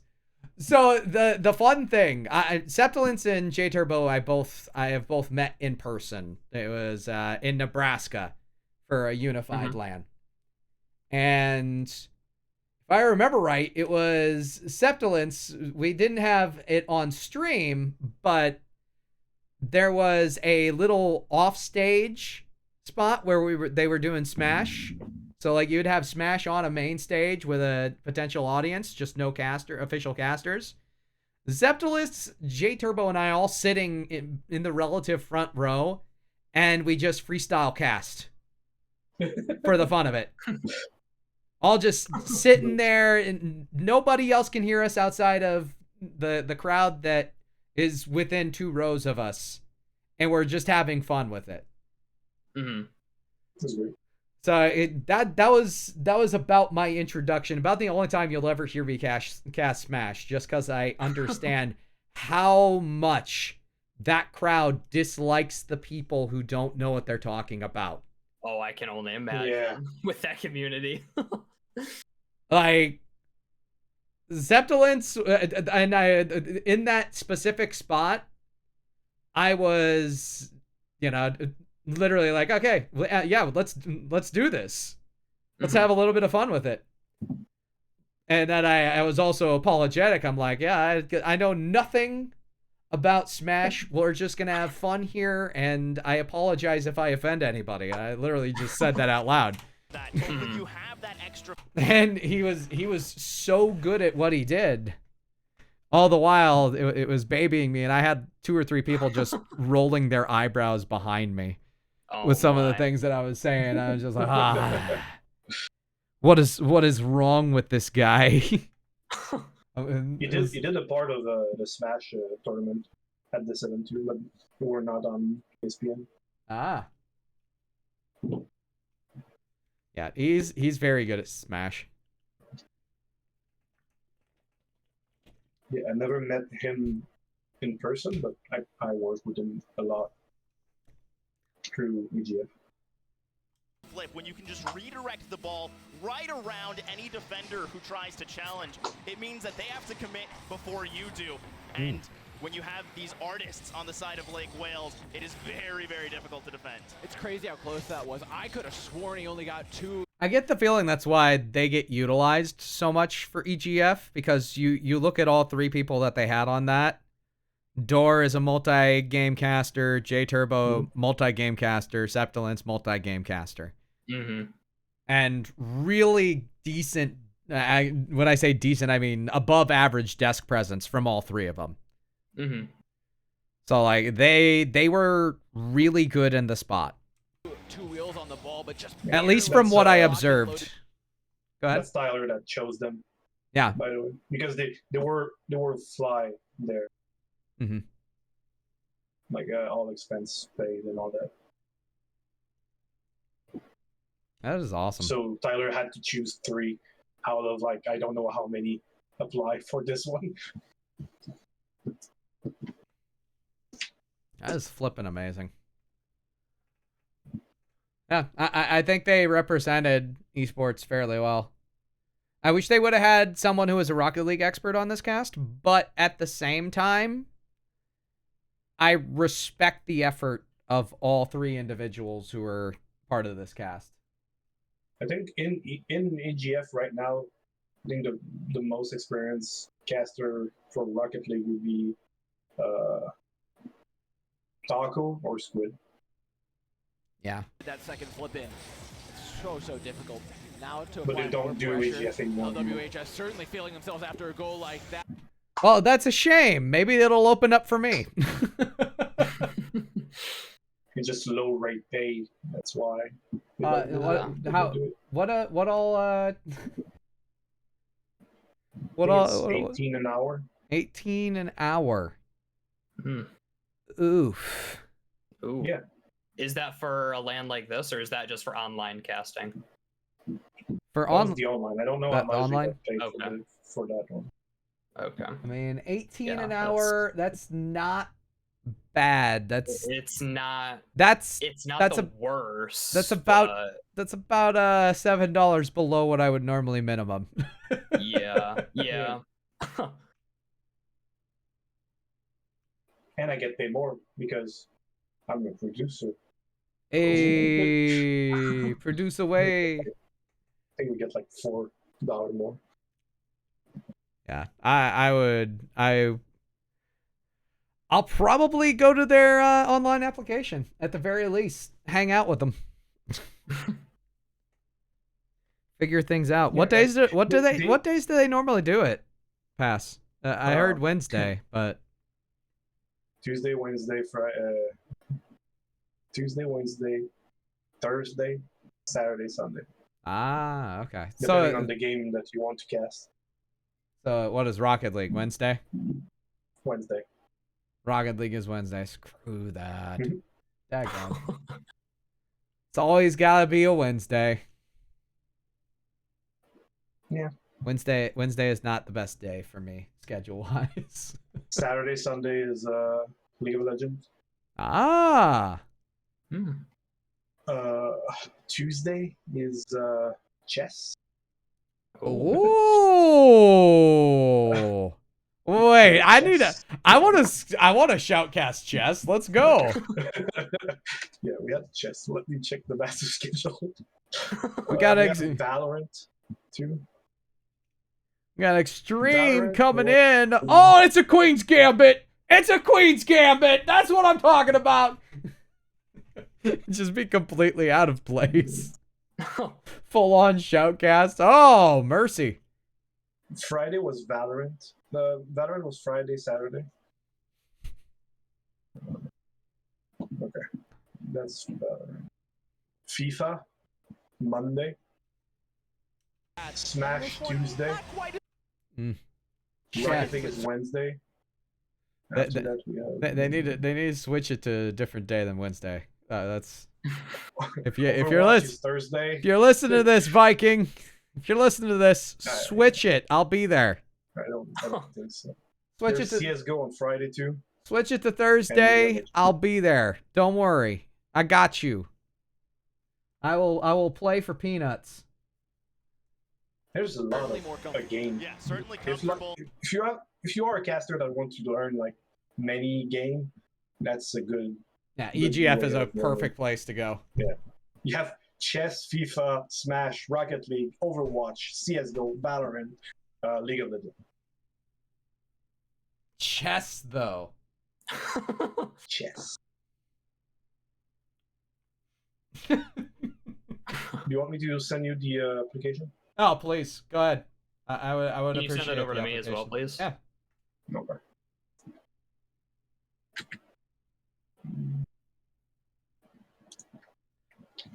And folks, here's a perfect example of making contacts and applying yourself. We're gonna do it here live on the casting workshop. It's as simple as talking to people, finding out what they are, what they do, and applying yourself. Congratulations. That's the casting workshop. See you later. No. There's a spot for a reel on here. I need to update my reel. I've been putting it off way too long. And like I said to Kendo Ponder, normally the biggest wait I had to wait for to get paid by EGF was like 4 days. That's the actually, longest one. that is literally insane. Normally it's the same day. Like whenever you finish, you What? send your invoice. It's the same day. That's actually insane. Wow. That's a good thing about them. Yeah. It's maybe low, but at least you get paid really fast. Yeah. True. Instead of some places, yeah. Yeah. Welcome in esports.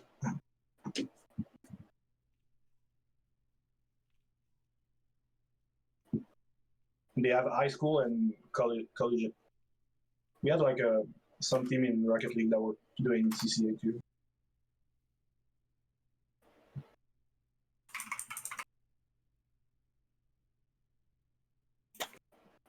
So when you see mismatches, when you see a UTA play against, I don't know what team, Connecticut, just freestyle on them for 3 games. Let's not put down the University of Connecticut. Come on. They're still pretty good. 5-0. It'd be hard pressed for the Rams compared to try and to come back from this one. UTA, But what they need to do is take this next minute, take stock of how the Highlanders are playing, and if they can start to read the infield passes, if they can start to figure out the ways that they're using these aggressive rotations to starve Boost, it means in game 2, those options won't be available. And again, the Rams might have more offensive potential as JB gets a dangerous ball out of the box. Yeah, we talked yesterday about having a scary, deep tool bag, like just straight out of Mary Poppins, and being able to pull anything out of it that you need at any given point in time. It feels like Lake Wales right now have taken that bag Straight and out of just Mary flipped it Poppins. over and dumped it all out onto the table. It's boost stealing, it's demos, it's pressure on the back line, it's rotations, it's passes, no! it's everything to this team, and Ian Cito's just the cherry on top. I mean, Ian the cherry on top, but the worst part is JB gets caught on this front post rotation and just knocks it in. That own goal's got a sting, but again, keep those mental strong. It hurts. If you are the Retro Rams, because it hurts. This is a 5-game series. By the way, we have the caster has special condition to not say anything bad about the players during this one. I had that in HSCL as well. Like, yeah, it wasn't. I don't know. It can be it's high tough school. at some. Yeah, it was this. Yeah, because it's high school, they don't want you putting them down, which with some of the play can be kind of hard. But usually, if you just build it up in any sort of positive or even a neutral sense whatsoever, they're fine with it. So.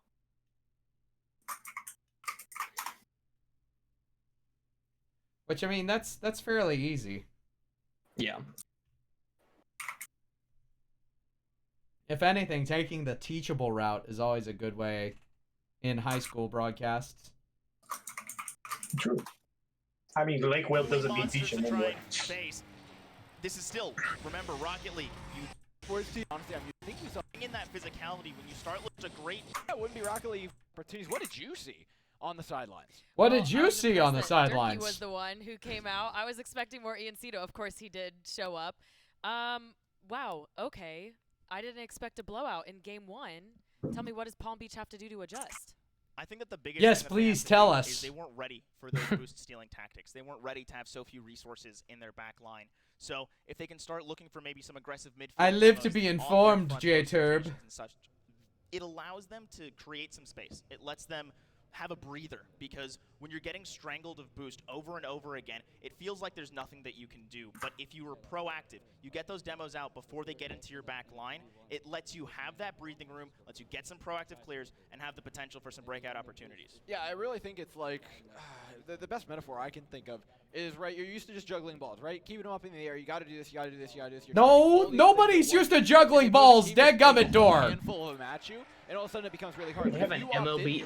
You can cast MLB the show. I'm 100% choosing tossing them up and get them into the I don't think there is MLB. Oh no, unfortunate. Oh well.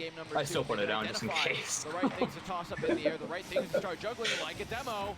It could be huge. A shot is in. Oh no! Sketchy save from Jaden. Should have been kind of just textbook. Should have been nice and easy for him, but almost.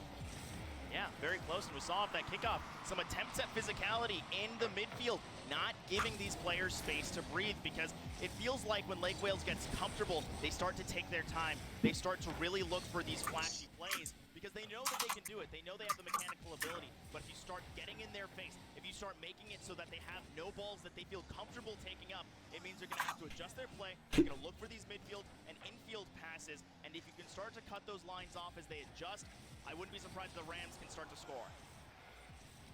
Certainly keeping the ball out of their own net for the time being. They're looking for a pinch off their own player. Now that's a creative play. I give them credit. Like they put together a really good hybrid back and forth. There was a lot of story building. There was a lot of scenario pushed out. There was also a lot of fluff pushed out, but it wasn't a bad cast by any stretch of the imagination.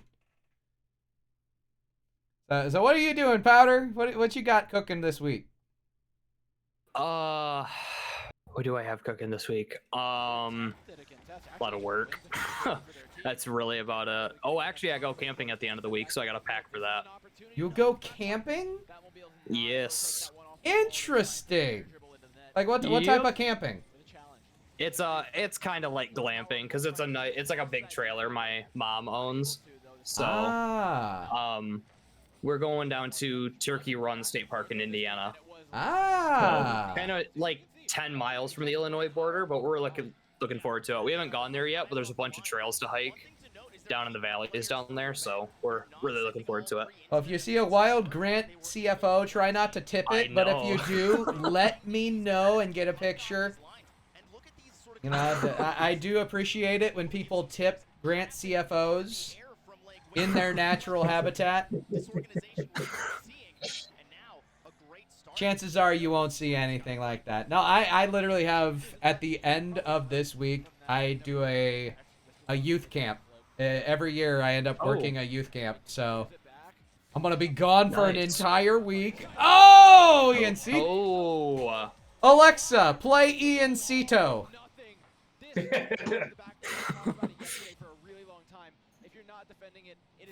Ian Cito. The defense don't know what to do. But to be fair, it's the Season 3 SSL title. So maybe he didn't get it the other season. S4? Season 4.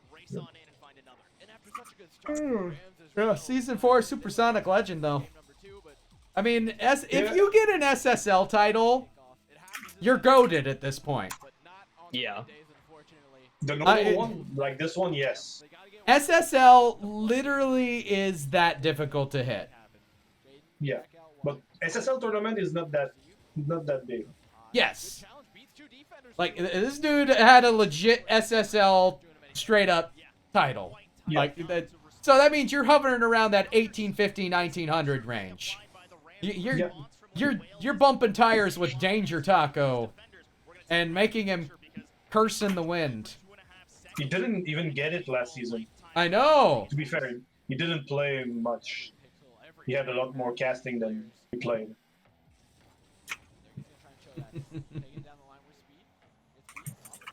I love DT streams when he's actually trying to grind. And he loses. And he loses and he goes through like this existential crisis, and the rants that he does are second to none. I know it's sadistic, but I truly enjoy his pain. Every single season too. Like, why is it always like this? Every single season. Every single season he said, I won't get it. It's too hard. I will stay in like 1700. And then by the end of the season, he succeed normally.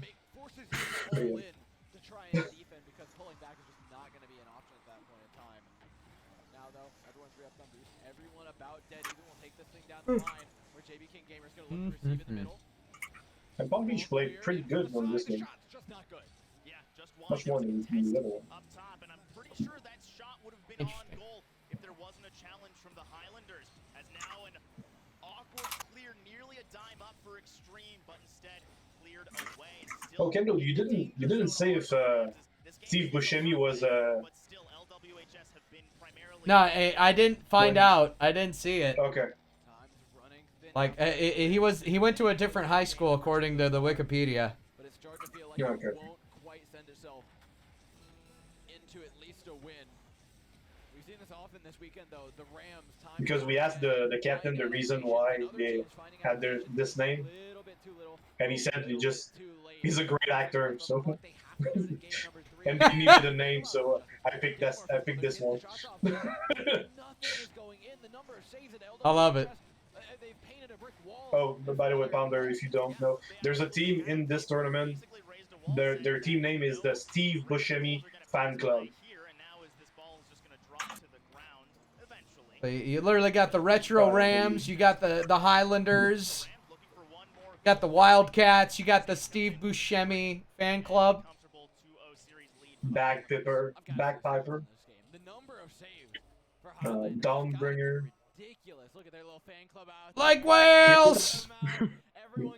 Go, Mom! Players, their family members. This is what it's all about. Yeah, and you know that point you bring up about family members. That's one of I think the best moments that we've seen across this entire weekend is parents, families. I remember seeing there was an entire squad of family. Literally though, that is one of my favorite things about live events. I go out of my way. If there's a family, I go out of my way to introduce myself, to talk to them, and thank them, especially if it's parents with their kids. We're like, thank you for supporting your child. I wish that I had that growing up. So y'all are inspirations to me. Like I play American football, and my dad always went to see the games. Every single games. That's awesome. Even do more than that. It was like like the 6. It was one of them when we had like home games for like the 10 yards. You have the best view when you're there, right on the sideline. Ooh.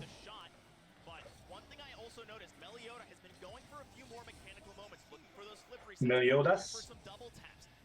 It's probably the closest they've been to nailing that all day. They did Melioda all Friday. But even like Friday, they said Melios. Highlanders fighting against him is a game of inches. Easy lays the ball up. Dirty. Ball out. Ooh, excuse me. Only so much though. Good clear here by the Retro Rams. They can capitalize, but no. Only 2 players remain to try and make their way into the opposing side of the pitch. Instead, they're just going to bring the ball back. Great control there, though. Taking that demo and pulling the ball back into their control, playing very patiently. Bowder, if you have anything you'd like as far as like questions, or if you wanted me to do a VOD review for you, we can kind of shift the gear of what I'm currently doing. Nah, I haven't done any more casts since last week, so I don't have another VOD. But I mean, the only thing I was gonna say is you pointed out, so because neither of these guys you said are like Rocket League experts, but like this is a freaking good cast considering neither of them might like main Rocket League. Yeah. Like if you were to just like if I were to just have walked into this match with zero context, I would have never guessed that they aren't Rocket League mains because they just can handle themselves that well in the booth. Yeah. And it gives 2 things. One, this is my personal belief. If you're confident and you bring your personality, anyone can cast anything. Like it literally is anyone can cast. Now, will the average viewer be like, these people don't exactly like, if they've listened to other Rocket League casts before, they're gonna know what's up to snuff and what's not. Yeah. So you may be a little bit criticized in a chat, but as far as a broadcast going off, I truly believe you give your best foot forward, you bring the positivity, you bring the energy, all that other stuff comes with practice. But all three of the people that they had for this, Door, J Turbo, Septilence, is all extremely well seasoned in multiple esports. Mhm. Like they know what the heck they're doing.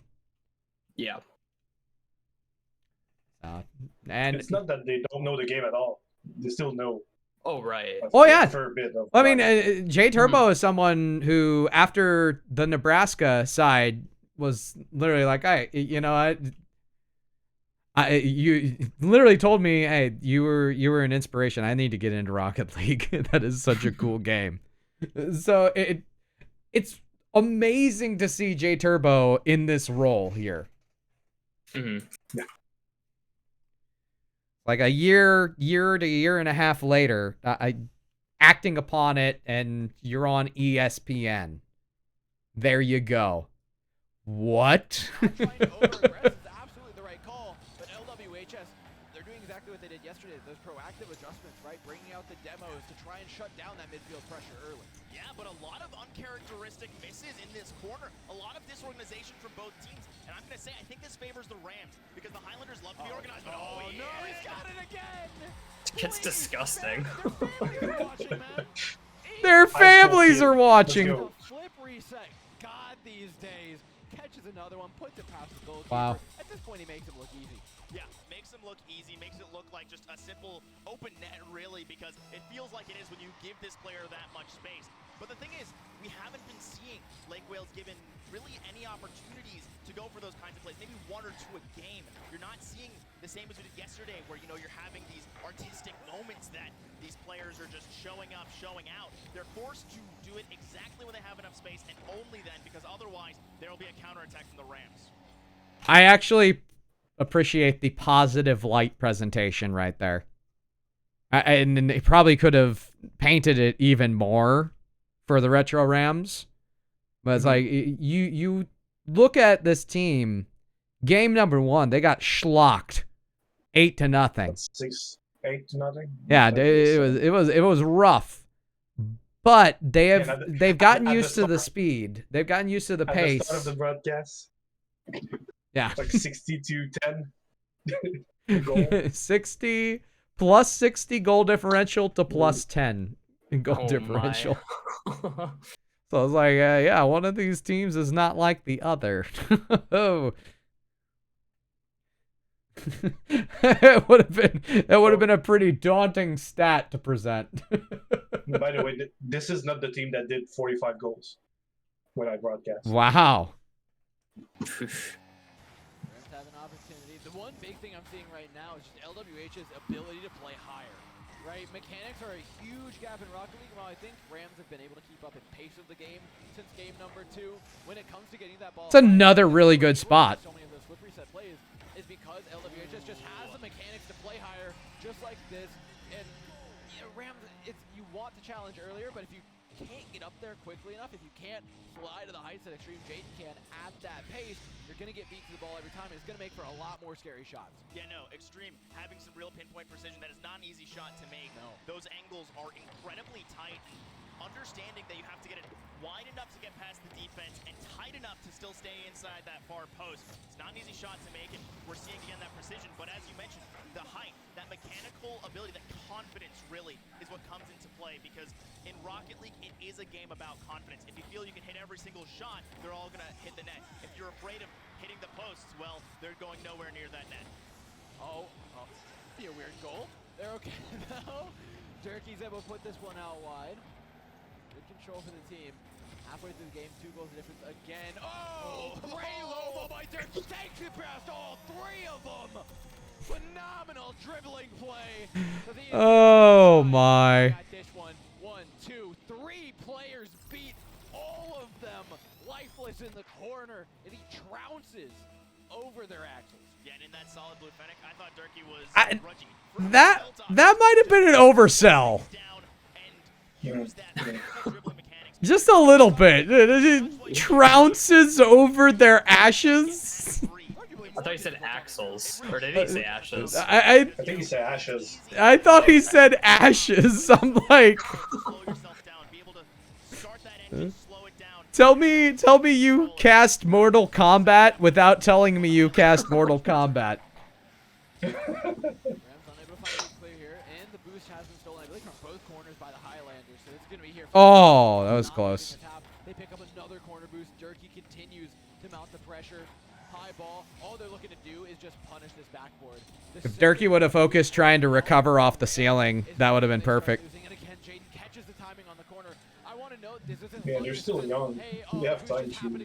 I know. This is fully intentional. They know these timers internally. You're like what? And they're moving to those positions 15? at the times that they're popping up. Exactly. And one I thing mean, yes, not everybody's beast mode, but canister really that Lake Wales I'd like it if everybody was beast mode. back every time they run out, and they will have those midfield canisters. Their backline canisters just ready and waiting to continue that attack as a shot on goal, comfortably saved by JB, but the pressure doesn't stop now. Yeah, they've got to find a way out, which is difficult, right? When you don't have boost, the problem compounds itself. It could end in a goal. One more shot out could do it. It was a big double commit to try and save that last one. Up off the back wall, but no, nothing found. 1 minute left, and this could be Retro Rams tournament life on the line. Ball down line. Jaden with the opportunity. There's got to be a counterattack here for the Rams. TB looking for it. JB King getting it, no finish. Ball down line. Oof. By LWHS. The Highlanders try and take this one into a finish. One more will. They're trying to keep it positive, trying to keep it Phyllis and positive. Pressure starting to mount on them. Still 3-0, 30 seconds left. Slip through their fingers as the Highlanders just about secure themselves a spot in the grand finals. That they do. The Highlanders, one of the favorites again going into this tournament from the regular season. Showing up in Season 10 just this spring split as one of, if not the best teams in all of EGFH. Oh my goodness, is right now the Rams, they put on a great performance. Also their first season, certainly showing up where if you can go in your first season, be in the top 4 on land in Orlando, that's a feat of its own. Getting here was quite the task. We saw the bracket all before this. The quarterfinals were intense in a lot of ways, but the group stage just as much so. These teams were playing back and forth. And for Rams, I think they should be more than happy with what they put out today. They should be proud of the performance that they put on in front of their peers, in front of their parents, and for their school. Yeah, exactly. This is a huge moment for the Rams, and it's going to be just a great moment of recognition as, if I'm not mistaken, this school brought multiple rosters, and again, they're showing up, they're showing out, they're finding these moments, and for your first season to top 4 in such a competitive league, it's incredible. But Lake Wales, this is just another day at the office for them. It really does look like it. They make it look so easy. Those flip resets look so casual. The dribbles on the ground. You just have to understand, when you're on the ground, the other players have so much more time to react to the moves that you're bringing out at them as well. It is really, really hard to get it past, and it just kind of puts into perspective the lethality that this team has and how unstoppable they are. The second you give them any space with the ball, whether it's in the back line, whether it's from the half, they're dominating, Gracie. So Palm Beach Lakes, the Rams came in here as maybe a sleeper pick for some people. They just got swept. I mean, are you surprised at all? What did they do wrong, or were they just simply outplayed by, you know, a masterclass team of the Highlanders? I'm going to say, I think that they were a sleeper to even make it this far. You know, a lot of people were just looking at that raw top 8. They were seeing teams like the Vikings, the Sheehan Titans, these teams that have, you know, storied histories in EGF, and finding that there are these newcomers on the block that just show up, go crazy on land. And when you have those types of teams that sort of come out of nowhere, and there we go. We got the camera back. are really struggling to respond, I think that this is still an accomplishment for them. But They have interviewed you live. They are just so clean, so tight. I think Sentinel's if the doing it. Rams were able to take a game off of them, might have been impressed. But this was still the tightest series we saw up against the Highlanders. They did not drop a game this entire weekend, and almost every single game they had a goal differential of, you know, 5 or more. So the fact that they had, you know, a 2-goal game, 3-goal game, practically, with that 4th just being in the last couple seconds, it was a very good showing. Yeah, it really feels like it is just kind of the Highlanders gap in a large number of ways. But like you were talking about, Rams put up a really good No, I don't know. That's why you're telling me, J-Turb. Come on, man. I say that. It's tongue-in-cheek. But, yeah, the you-knows. Cut them out. Dang, I'm pretty sure Lake Wales lost 1 game. 1 game. Did it come in the final? today, but also for their seeing coming in upsetting. No. You your guy. The difference It wasn't in the final. No. Oh, my. It was a reset god. So can you guys talk about I don't know in the finals. I didn't saw the against Lake the Wales, or if it's the- look for Oh, my. even be received. There was a point I tried to make last series.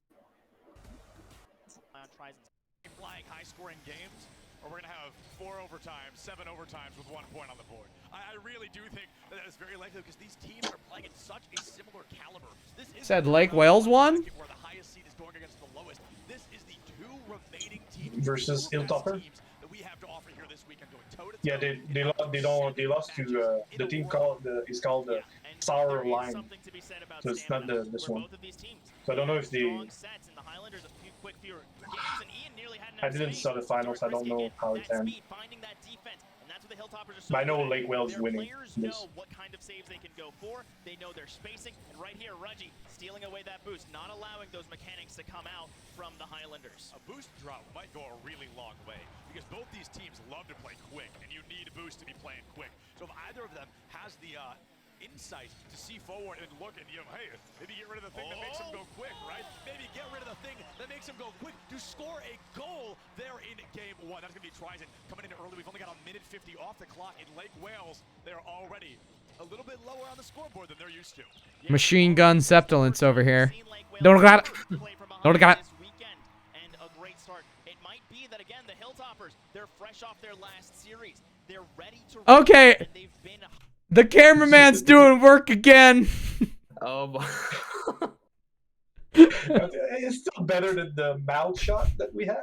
That is very true. and they're riding that energy. Yeah, you were not there, but one of the shots on the camera we had before was only the mouth of a player. Is there to save it. I thought Extreme John had an open goal to take advantage of, but unfortunately, that goal just a little too close. Oh, okay. I love the lean from the guy on the right camera. Is there to save it. I thought Extreme John had an open goal to take advantage of, but unfortunately, that goal just a little too close. Just a little lean, like. All the defenders are rocking and rolling in that midfield. 2:40 on the clock. We are just now entering the second half of game 1. Will they win by a single point, or are they gonna make it 2? Coming in quick to Hill. Nice. What happened there? 2-0 lead, just shy. It was a kill.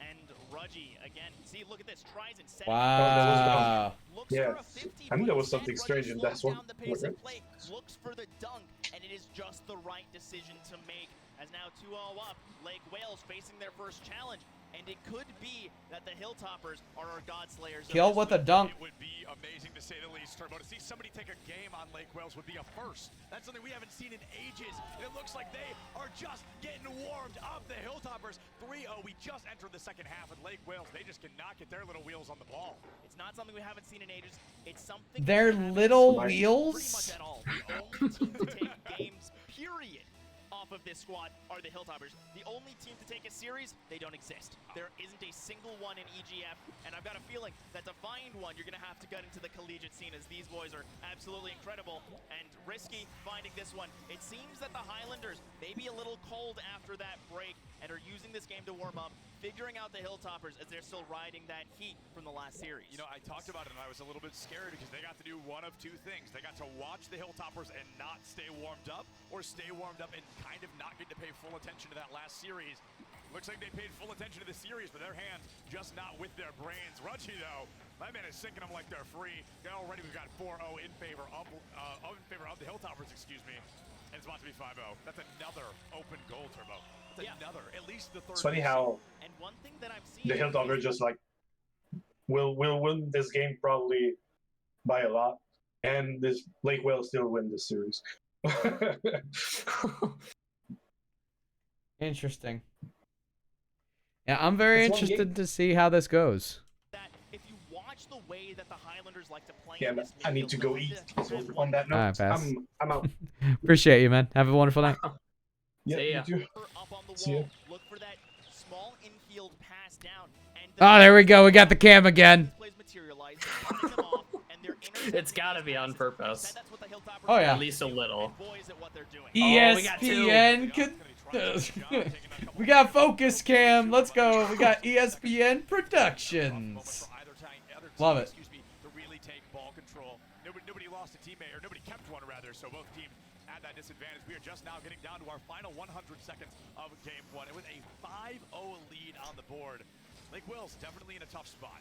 Yeah, very tough spot, but again, game 1, a little bit cold. Some teams take a minute to warm up, as now Tricky, maybe looking for one for morale, but still, this next minute 30, it's a matter of if they're reading our set pieces, if they're reading our infield passes, maybe we need to get This a is little one of those maybe every tough time points where you can tell they're like trying to find positive things to say and not just kind of rag on them, and it's that really tough part where it's kind of hard to find those when it's 5-0 with a minute left still. Not that they are playing bad, but it's just tough to try to find those to spin it into positives. Then it's also been countless amounts of games that are exactly like that. Yeah. Yeah, maybe that is the real goal, is again, you just want to sink one. You want to see what's the adjustment we need to make, because as we saw in the first minute and now in the last minute, Lake Wales are starting to pressure into that orange half. It hasn't materialized any scoring opportunities, but at the very least, they're holding these goats back. They're not letting those horns sink too deep. They might be trying to brandish their swords as the Encito sinks one in. Now this is what I'm worried about. If you're a Hilltoppers fan, you get a little bit worried. You're looking at the 5-1 score line. You're like, oh, we've got this. You get a little bit worried. Just a little bit. Warmed up early. That's definitely something to keep an eye out on. Yeah, I've got a feeling that, again, this is just the heat and the speed that you get from winning a best-of-5. I mean, there is nothing more exhilarating than having, you know, your tournament life decided right in front of you by your own hand, and then getting to play on that same stage just minutes later. Able to ride that heat, have your family, your friends, and all of your fans coming down from New Jersey. I mean, what a trip to show off for these teams. What a commitment from those families. Yeah, and I mean, Lake Wales, you know, this is kind of interesting. Lake Wales, semi-local, right? A team a little more familiar with the area. I know we've got somebody all the way from New Jersey giving them an absolute run for their money. 3 seconds left on the clock. The Hilltoppers walking away with our first game victory of Grand Finals. Yeah, and we can see, we talk about how the Highlanders like to play in the air, and right there, they're saying, okay, our midfield passes on the ground won't work. Let's put them into the air. Redirect nearly on target. I've got a feeling it's going to get that much more precise the deeper we go into this series. We've got a little bit of interaction here. We can see the Highlanders talking a little bit. What do we need to change? What do we need to do different? And honestly, they've just got to get in the face, get a little bit more aggressive. So it was like you mentioned before we went into game one, it was rust, not rest. When you're sitting back there for a long time, hands got cold. You guys talked about a boost drought. The Hilltoppers, or Rudgy specifically, stealing a boost from the Highlanders. How significant? What are your thoughts on like having the host come in between games like this? Because I haven't actually. I guess didn't Level Next kind of do that with their? I can't remember who did it, but didn't they have like the host come in between games and kind of provide a little bit of analysis and ask some questions? It's a very outside esport thought process. Mm-hmm. So okay, like yeah. you go to, you know, Halo, the Halo LAN. Mm-hmm. They had the desk and the two casters completely separate from each other. Mm-hmm. So opposite ends, you know, you got what you would normally expect is separation. I think if you're gonna do it, they did it right here by having them all on one desk and broadcasting from that one desk. Mm-hmm. And it's an ESPN presentation, so you're gonna have someone who's mediating the thought process. Mm-hmm. Even if that person isn't necessarily a necessity, like the two commentators could do it on their own. Mm-hmm. You know, it's like I said, it's a very ESPN thought process. I think she's doing an okay job, in my opinion. Like she's giving us little tidbits that they can reset and rehash. And I think when you have a made-for-TV product, educating the people who never seen Rocket League before would be a really good thing. So that is what that is mainly there to do. So that like they'll wind up. That was it's a pretty, you know, T-ball question. It's like, oh yeah, the boost steal. Tell us a little bit about what's going on there. It's like, why is that important? Yeah. Honestly, I don't mind it that much. At first I was like, well, isn't this kind of like breaking up like the action? But I'm like, oh, you got like a minute anyway, and it does kind of provide like a little more of a professional feel, like you said, like made for TV. It's ESPN, so yeah, I don't honestly mind it. And like you said, I think they're doing it well by having it be a desk when it's online with the level next, I wasn't really a huge fan of that kind of setup, to be honest. Even though you see them all together, it just doesn't feel right in online. But like seeing this on LAN at an actual desk, I actually kind of like it. Yeah, from what I understand, actual ESPN studio within the facility that they were at, which is insane to think about. So it's like, hey, congratulations, Sleeky's still the only person who's... No, I'm joking.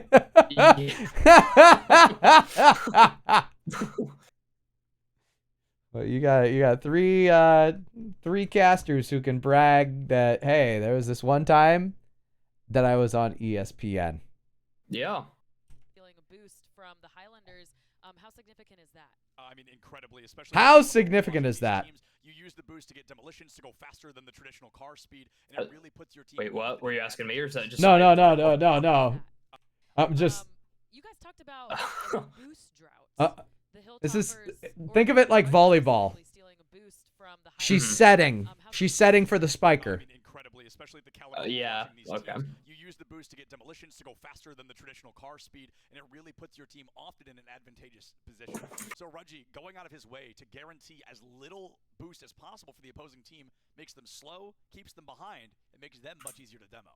Yeah, and beyond that, all of these flashy plays that we've seen out of the Highlanders, a lot of them are very high boost plays. If you're picking a ball up off the ground, you're using most of your tank. If you're having to push into the ground for a pinch, if you're having to go for a flip reset to get around the ball. But again, we're going to have to see whether those adjustments are made, because the Hilltoppers, I'm very, very impressed. The other thing that I think they do a really good job at, you're getting integration from both commentators in that 30 seconds. Mm-hmm. Like, the temptation would be to just monologue the entire 60 seconds away after being delivered that question. Yeah. But they both got a really good additional point. Mm-hmm. With the speed, the precision, and the strength they've shown. Yeah, and I mean, another thing, like you said, the second those wheels leave the ground, you're probably using... And a third point. It's very common to see that. So it also, it really clips the wings of Lake Wales and keeps them on the ground a little more than we may expect. So just desk presence, being able to bounce off of each other, making sure that there's seamless energy and a good progression of thought. Like, there was nothing wrong with that desk segment. Yeah. I mean, for you or me, who have been in the industry for a little while, and we know Rocket League, it'd be very easy for us to roll our eyes like, ugh, they're talking about boost starving? Is that important? You know, it's like, get somebody in there who knows what they're doing. No, not at all. The fact is, they conducted it well. They answered extremely well.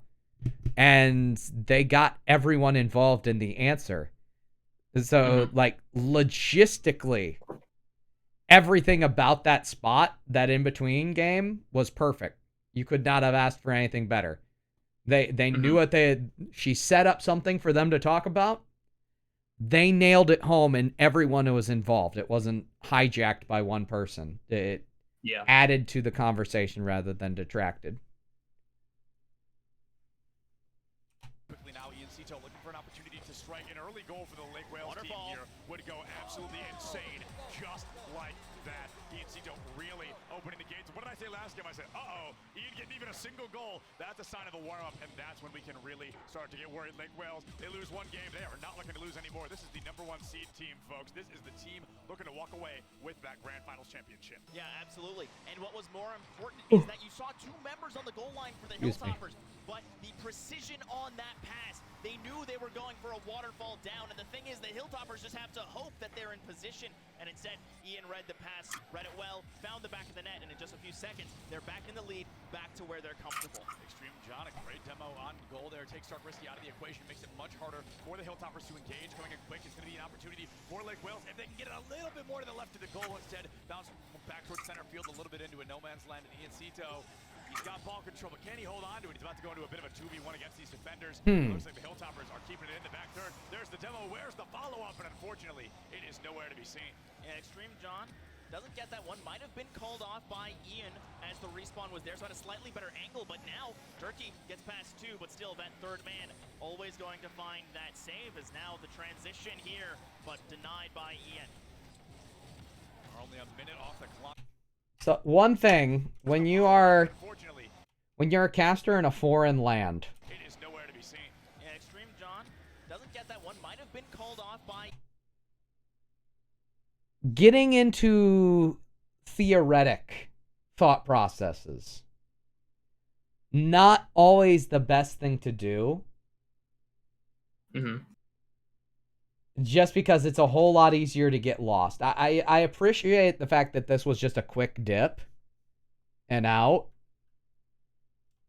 But getting into the thought process, like theoretics on, hey, this may have been a call off, or and before we even had a chance to think about it, we moved back on and we moved out of it. Yeah. It was a quick dip and out. Mm-hmm.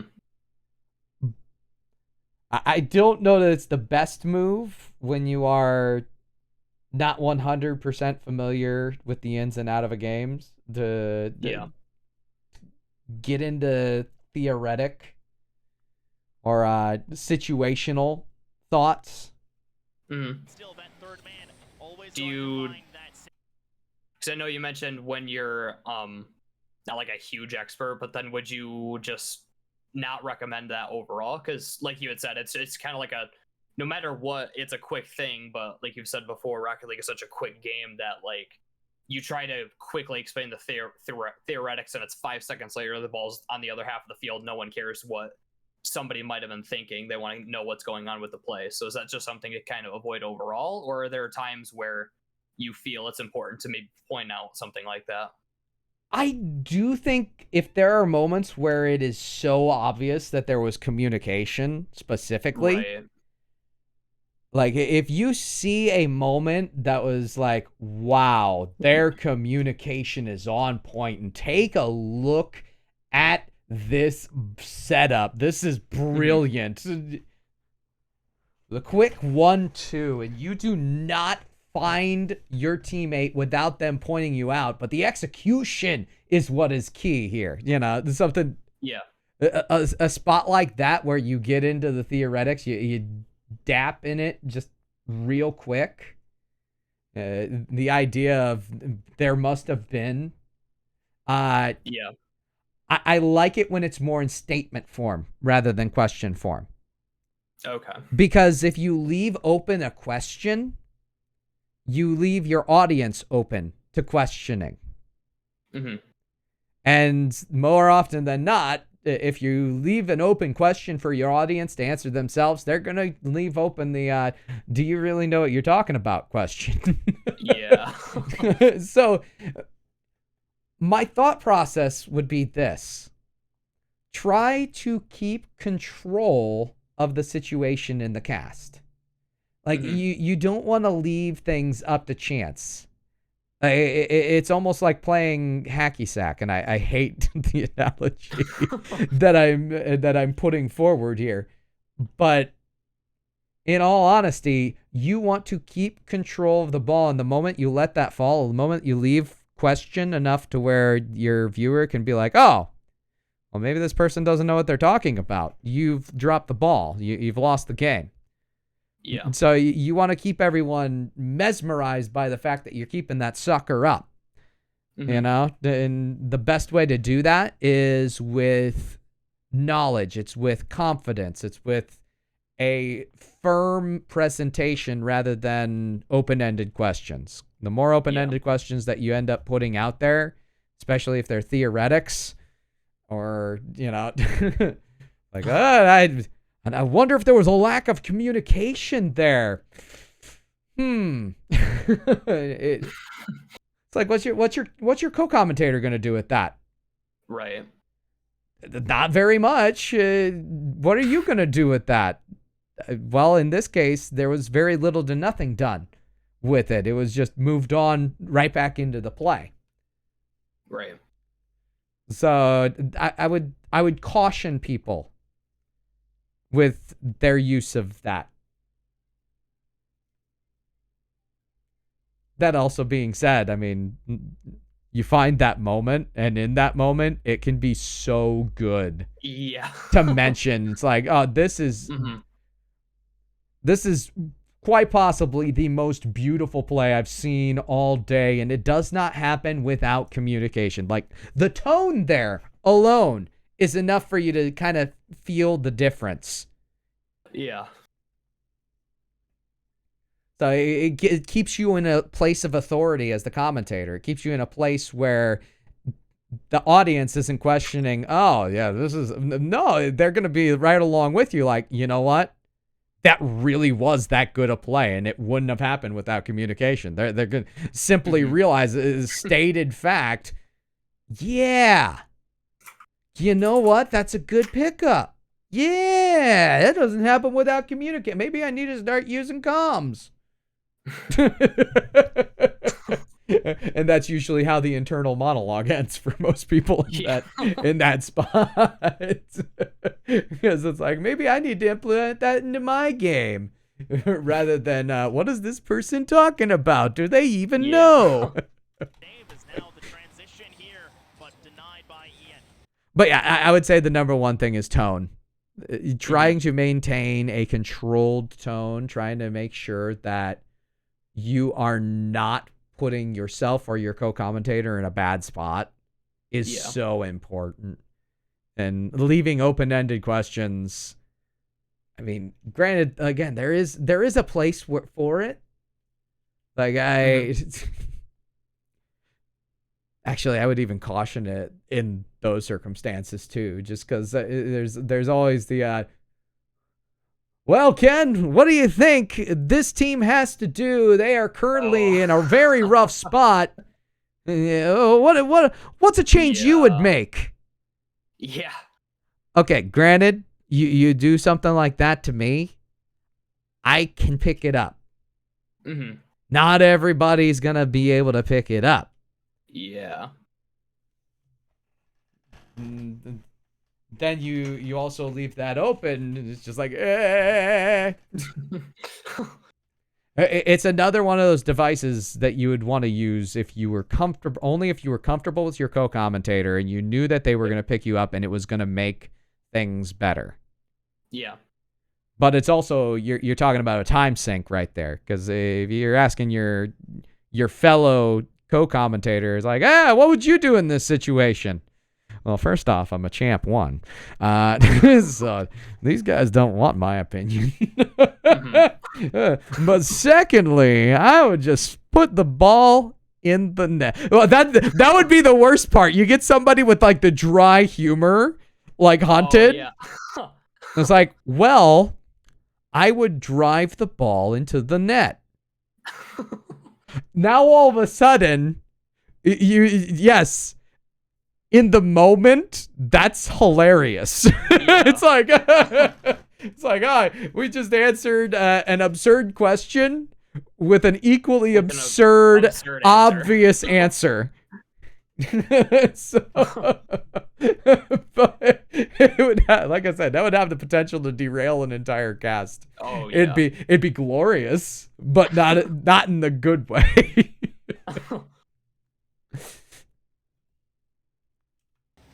But yeah, questions and open-endedness leave your viewer to question more often than not.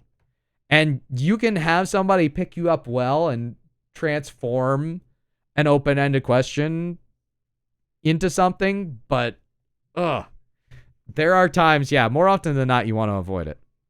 Yeah.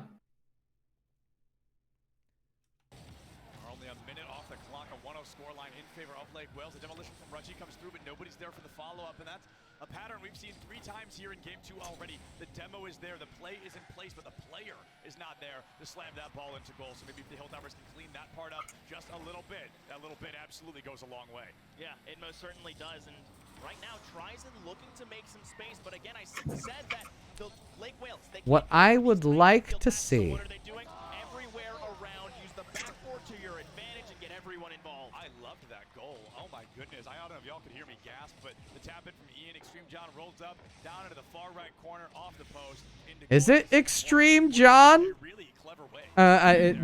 You know, I'm not gonna question. And it is, sort of those moments where you can pass off the corners, get these really tight bounces, because those are not easy passes to make. And right there, slowing down from Rudgy, looking to break more axles today, as you saw one car fly right over, but of course two waiting in the wings. Now it's the Hilltoppers who need to respond, as Ian, with a little bit of space, gets over one. A nice flick, should be a comfortable save, but still the pressure continues to mount. Pressure absolutely mounting as we're getting close to the second half of our second game here. Lake Wales are already up by 2. They're looking to give us a score of a 1-1 scoreline, to make it a traditional best of 5, just like every other series we've seen so far. But this is the best of 7 after all, so the Hilltoppers were to win 2. I got to really shake things up against Lake Wales, but Lake Wales, they have the chance to equalize. They've got 2 minutes and 43 seconds, excuse me, right here, right now. But Extreme John and Ian Cito are ready to keep the money moving. They put that third goal down, 2:40 on the clock. And what a dirty 50 right here. John knows someone comes across the line, he's like, okay, I'll just sit in front of the ball, make sure it dribbles past, and there is no one on that back. Down, 2:40 on the clock. And what a dirty 50 right 43 seconds, excuse me, right here, right now. But Extreme John and Ian Cito are ready to keep the money moving. Mild oversell on it being a dirty 50. What a dirty 50 right here. John knows there's someone coming across the line, he's like, okay, I'll just sit in front of the ball, make sure it dribbles past, and there is no one on that back line. As right now, it feels like the script has flipped for these two teams. Last time it was the Hilltoppers, 3-0 up right around halftime. This time it's Lake Wales. It's those adjustments, it's that speed, and it's that recognition of what needs to be done. And some great placement from John, but a better save from Risky. The waffle iron has been flipped indeed here. The waffle iron. There we go, Sep. Losing a game 1, especially in a best of 7, you've got so much time to turn on the gas, to turn things around, and put that other team back down, or at least tie the series. Like Lake Wales is getting ready to do. We've got 132 seconds on the clock right now. The pressure is mounting. Oh! Ian Cito confident enough to clear it in front of his own goal, and just barely, the Hilltoppers missed that chance. And look at that quick transition out of Extreme John. And that's what makes this Lake Wales team so difficult, is you're like, oh, that's an awkward ball. They won't be able to, come up off the wall and find it. Well, they do every single time. And Ian right there, interrupting the shot as it turns into an immediate transition of a pass. And that's what's so impressive of teams at this level, is that every single time they're booming the ball, it is towards a teammate. Every single time that they're keeping it close, it's because they have a flick or a setup that they're going for. And when you reach that level of precision, it becomes so tough, as it really does just look like a play materializing in front of you. As a great save. That demolition was so intelligent from John there. Did you see it? He was tracking Risky in the air. Risky tracking the ball, not paying attention to the ground. John flies in underneath him. It demos him before the wheels can even touch the ground. An incredible play, a huge disruption against the Hilltoppers. There's only 75 seconds left on the clock.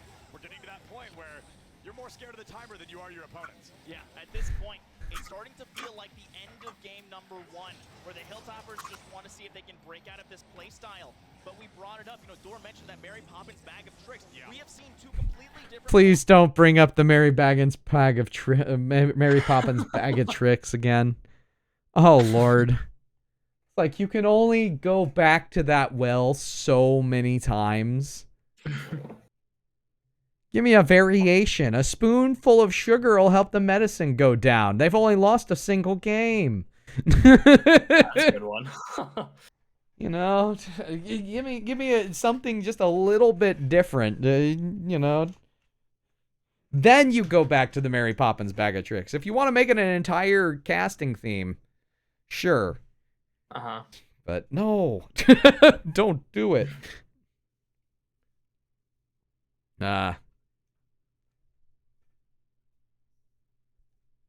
I will say I appreciate the fact that they are doing like this hybrid play-by-play, and it's all solo.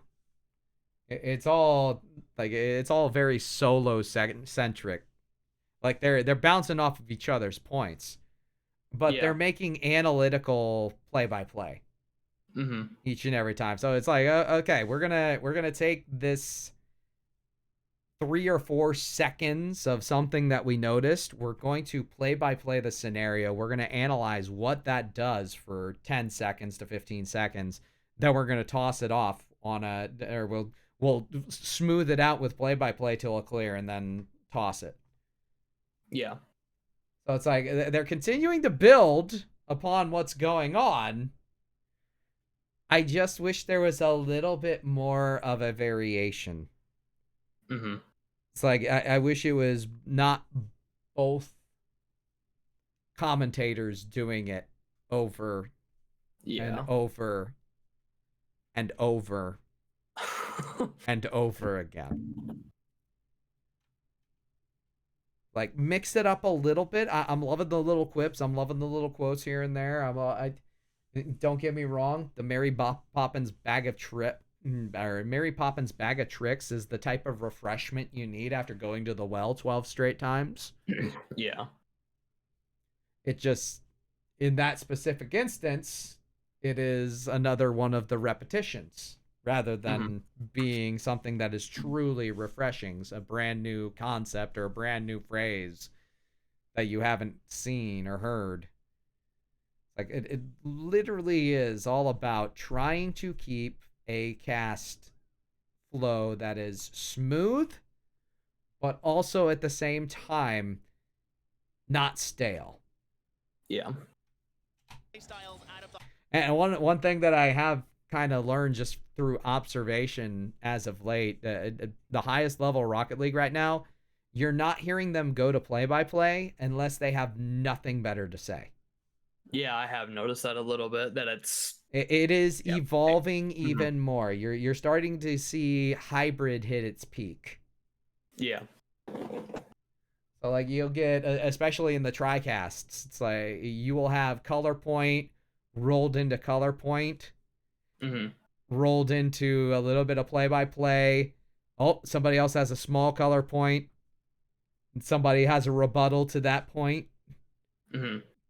Mix in the play-by-play, and they're keeping themselves versatile enough in the things that they're saying that if a play comes through and they can catch back up with the play, or the really good ones, Jorby would be one that I would use as a perfect example, that stays in front of it even though there is that color point that might be being made at that very moment. So you still get the same reactions, you still get the same play-by-play, but you're also enhancing the game and analyzing the game that is being played.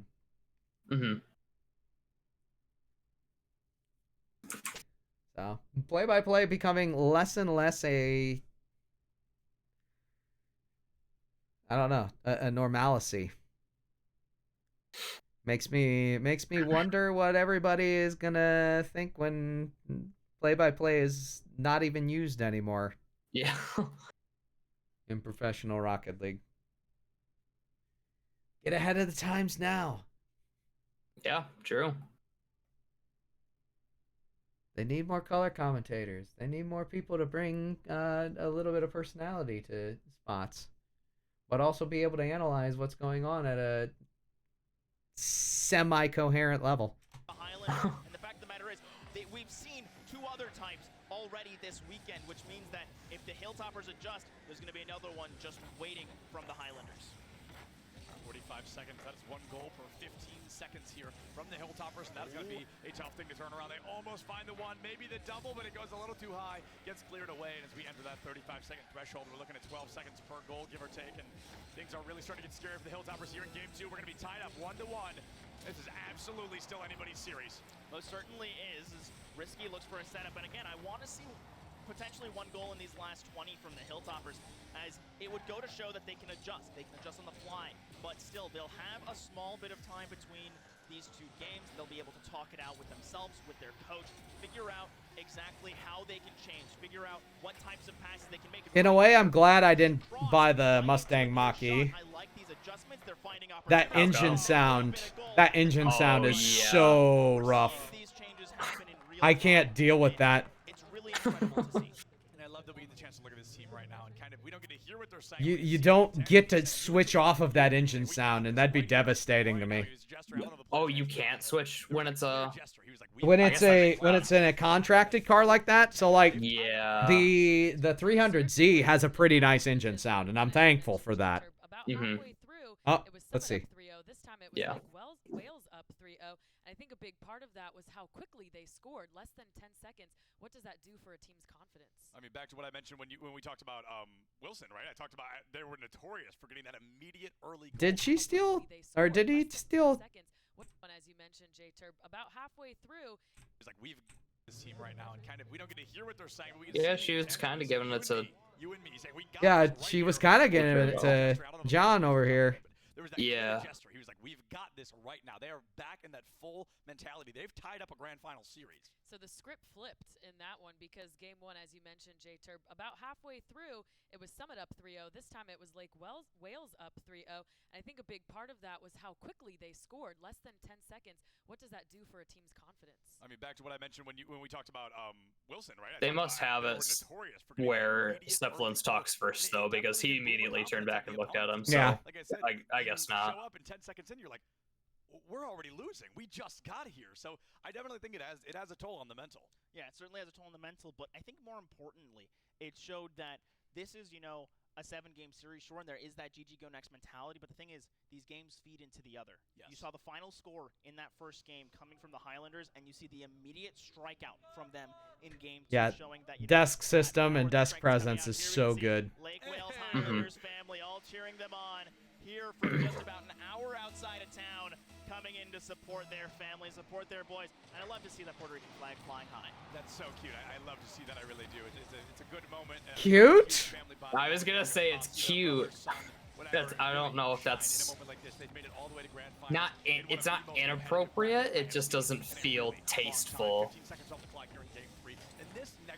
I think wholesome would have been a better word there. Yeah, cute's a little. Especially, I don't know. Cute almost sounds demeaning in that. I was gonna say the same thing. It sounds a little demeaning when you're talking about somebody else's country's flag or territory's flag, and it's just like, oh, that's cute. It's like, oh, okay, it's cute. It's like that's my pride. It's cute. I know what he meant, but yeah, it doesn't come off the greatest.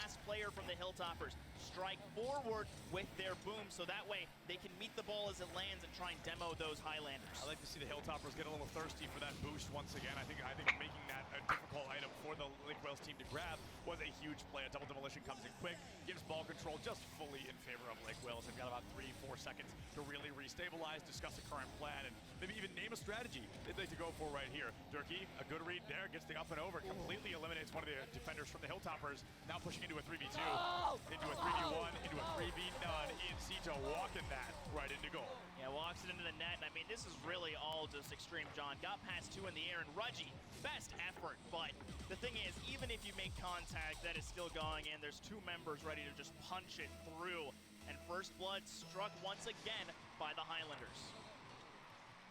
A scary moment for sure, right? It's not as bad as a 10-second goal. 90 seconds is a lot of time for a team to have to wait, but now as that one comes through, 5 seconds Let's go! Let's go! I finally found the microphone. Let's go! Let's go! Let's go! Hit me! They heard you and did it once again here in game 3. As now, again, that 2-goal safety net has been built for the Highlanders, but knowing this team, Wow. Oh, he got into it.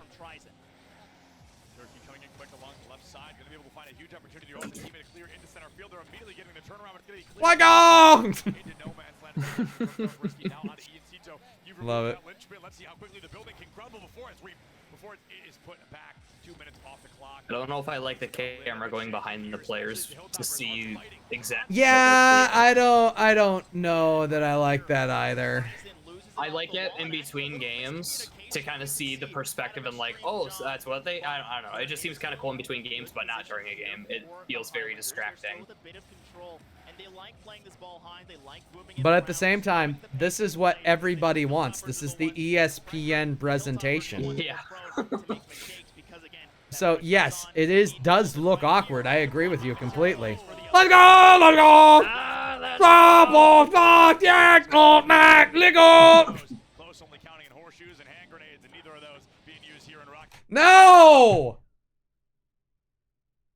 What I didn't hear what he was referring to as horseshoes and hand grenades almost doesn't count. What was he saying almost? My goodness, I cannot wait to see the replay on that. That defender has to be as close can be, but as everybody knows, close only counting in horseshoes and hand grenades, and neither of those. He wasn't even close. That's the other thing.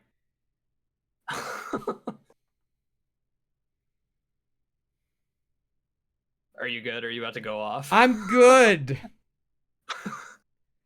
I'm good. Is this a pet peeve of yours? Maybe. I could tell by the It's 5 not. seconds of silence.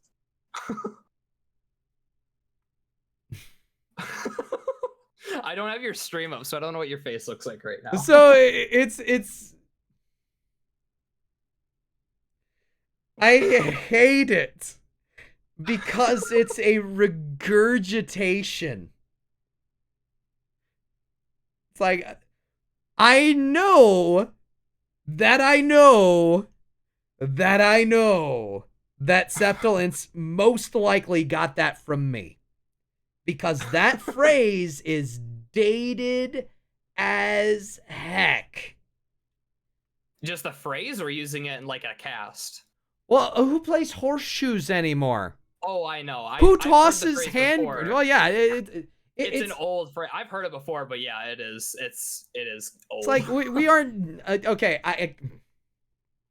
Maybe I need to take a step back and realize, hey, we're broadcasting to the ESPN3 crowd right now. True. So there may be a boomer or four. Slightly older demographic, Yeah, but not that much older. Which you'll appreciate the fact that the young man just said horseshoes and hand grenades. I know those sports.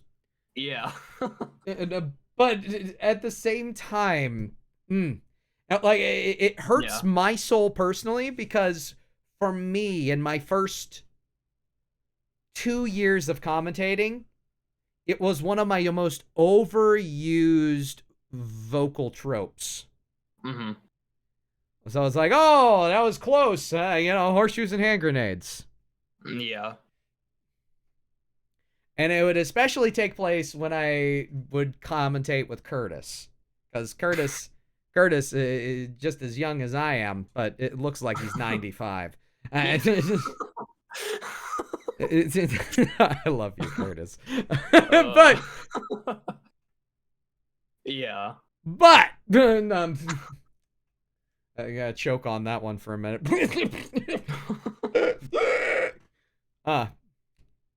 Yeah. I don't like the phrase anymore. I really don't like to hear it in Rocket League, just because I have trained myself not to use it anymore.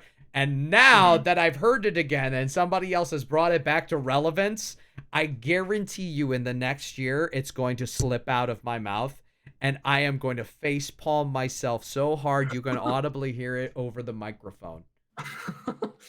In all honesty, I want to get beyond that stupid phrase.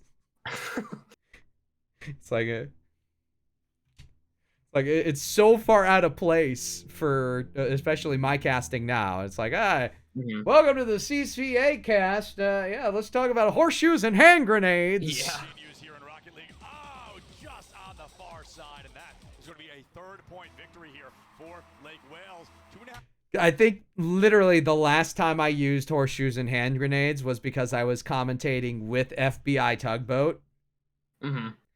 And Tug has a way of bringing out the dad joke and the meme cast, but he does it in a very avant-garde approach. Mm-hmm. So it's like you're completely upside down smiley face into meme cast. I don't know how else to describe it. Yeah. And by the end of it, I'm just like, okay, boomer, here's some horseshoes and hand grenades for you. And up until that point, I hadn't used it for like a year and a half before that. But it's a phrase that I am glad that I am done with, and I don't use it at all. I don't like hearing it in broadcasts.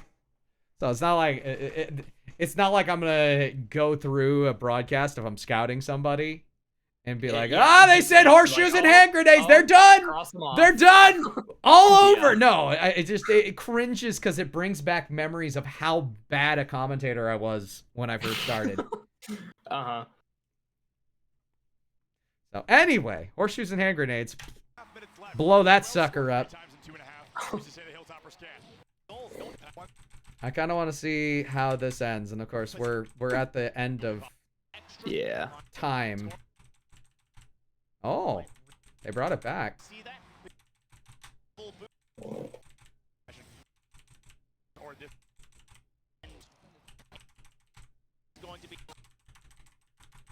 Sounds like Grant CFO. No, not that flash shot again. No, not full screen. Not full screen. No, it stops being a meme. Then it's just kind of obnoxious. Oh my, no.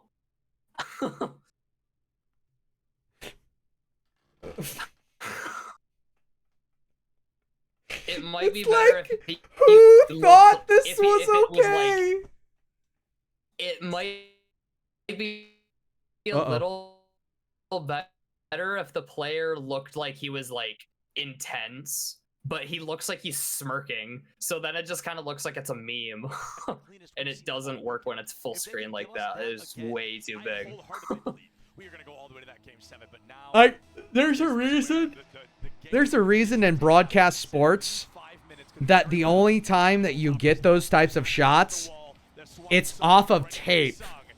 It's an after the fact. You know, it's at the NBA halftime, you know. Yeah. And they're going through, you get the intense look of somebody who just got slow-mo dunked. Yeah. It's just like, ah! You don't do that live. Who thought that shot was okay? It's like you're not doing esports any favors by showing off that young man's acne. I say that with all due respect to everybody involved. The young man, the production. Ah! Oh, we're getting the vehicle switches out in the first minute. I was gonna say that's something that I used to be so bad at. Is like, oh my gosh, somebody changed their vehicle. I can have some analysis for the first time this cast. Yeah, if the depth of your analysis is, well, we got a vehicle switch from the Octane to the Dominus. Yeah. Then you need to depth and you add more knowledge to what you're saying analytically. Yeah. Yeah. It's like congratulations. So you switched from one Octane hitbox to a Fennec, the exact same hitbox. Yeah. Yep. Let's see if your placebo plays off. Yeah.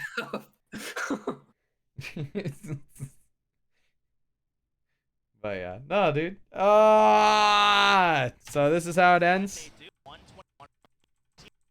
Oh, there it is. Okay. Oh no. Oh no. Oh no. Wait. Oh no. Unfortunate. Let's go. Seconds give or take in Lake Wales. They are mere seconds. They are hypothetically seconds away from being your grand final. Nah, let's go. I think he realized he had the microphone right there. Yeah. I was like, let's go. He's not looking straight into the camera or looking right at the microphone, but it's like, ah! He's up. He's not saying anything that. No, he's just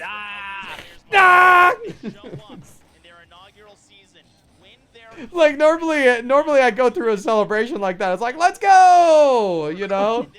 Like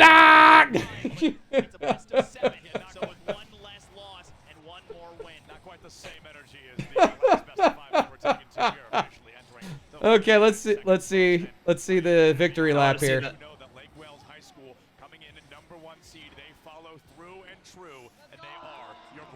Oh, at least he says that. Let's go that time. Walking away with the win.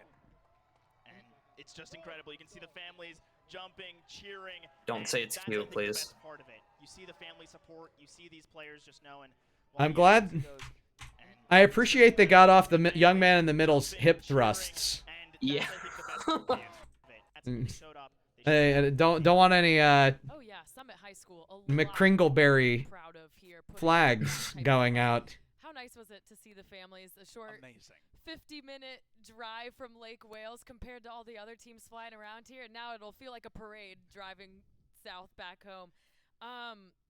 Let's go over this game 4 before we touch on the entire series as a whole. You guys mentioned it. Summit played That was game great defense, 6. but that's just not No. enough. You need to put 5. up Yeah. some offense. It was against wait. a It was high-scoring it was 3-1. team Duh. with Lake I Wales. am dumb. Without a doubt. And that's something that I often say because we see teams with a super solid defense. Yeah, they 100% score have absolute Septilence on 0-0, first. But nobody's ever going to win Yeah. 0-0. You need to have at least that one person. At least She didn't Seamless. say a name again that time. She just kind of asked, and he started. 1 point can be all you need, but teams and they were really stuck backs against the wall. Being stuck in a defense cannot win you the game. You need an equivalent offense.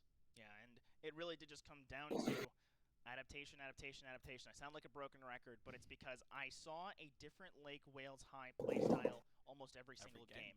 And the fact is, most teams have a singular playstyle. They'll have their top player. They'll have that one guy that they really rely on, or maybe. And now you just became.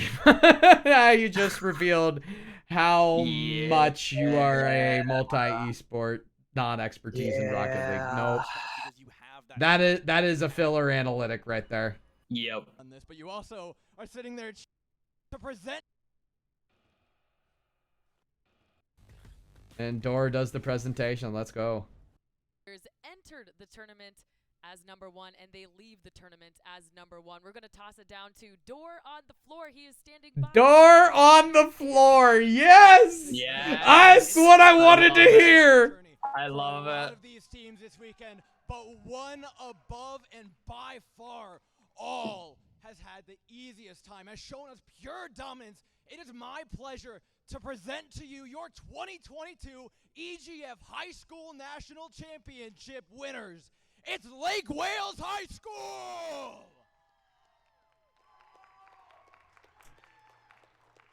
I need to look to see just how much live Dor has done in the past, because you need to know your mic better.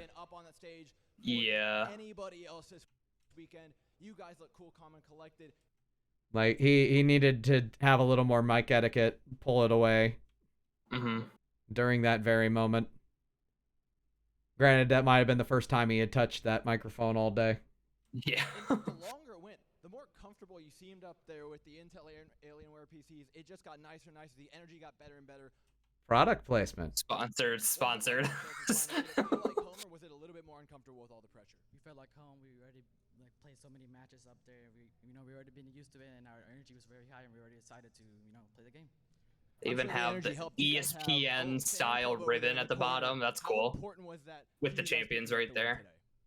It was, let's say, not important to me, but also to the school. Thanks for Mr. Owen over here, because and in later years, more people are gonna come to esport, and hopefully EGF will grow as well. Hey, that's the hope. Get more teams in here so you have more teams to beat. Isn't that right? All right, one more question for you. You guys are by far and above not just the best team here, but also the closest team to here, just an hour away. Being the home team, how much sweeter does it feel to win down here in Orlando? It feels amazing because it helps represent our school at Florida, just to come here and just play whatever we are born to play with all the hours that we've been playing together. It shows off. Nice. It was an amazing journey for each of the 4 of you. Now, what was it like coming along with them for this whole thing? It must be like watching your kids, just like, you have no input on this, but you also are sitting there cheering for them. How stressful is that? It wasn't too stressful. 'Cause I think it's very easy being a coach when you have players this amazing. I mean, they just dominated every match. They were always practicing. They made my job way easier. I had very little input. All right, you guys earned it. I'll give you one last soapbox to stand on. Shout out your parents, your teachers, whoever came here to support you. Shout out to my mom and dad and all my friends that came here over there, and the school for letting us get this for the school. This entire the school. Big thanks to Intel and Alienware for giving us this awesome technology. I appreciate it, and thank you to my mom, my dad, and my brother, and my cat. Yes. And my cat. Same as my brother. Thank you for every family member that came here, and people online. A lot of people from our family members watched at home, and amazing. And also our newest principal that came here, Mr. Saran, watched us, support us as well. That's so amazing That's to see cool. high school esports supported from the top down. You guys are the pinnacle of it this year. Hopefully we get to see you back next year. But as for now, enjoy it. Go get yourselves dinner. Enjoy every last second of it because it's sweet. We're going to send things back up to the desk to break it all down. But thank you guys so much for tuning in. Lots of applause down there on the floor. Love seeing, I mean, how convenient is it? A local school taking home the trophy. And hey, those kids are ready for their sponsorships. They squeeze in Intel, Alienware. They think all the right people. And the principal, they know what they're doing. Let's get to our Intel Core moments, plural, of the match. And we saw game 2 is when the script was flipped with 3 quick goals before halftime. Yeah, in the game, it's multiple moments, but in the grand scheme, it is this one big moment. They just lost game 1. Things were looking super rough, and then all of a sudden, Lake Wales comes in, drops 1. We were like, oh my gosh, drops 2 and 3, and that is when they really sealed the deal as early as game 2. They lose 1, and they decided that is never happening to us again.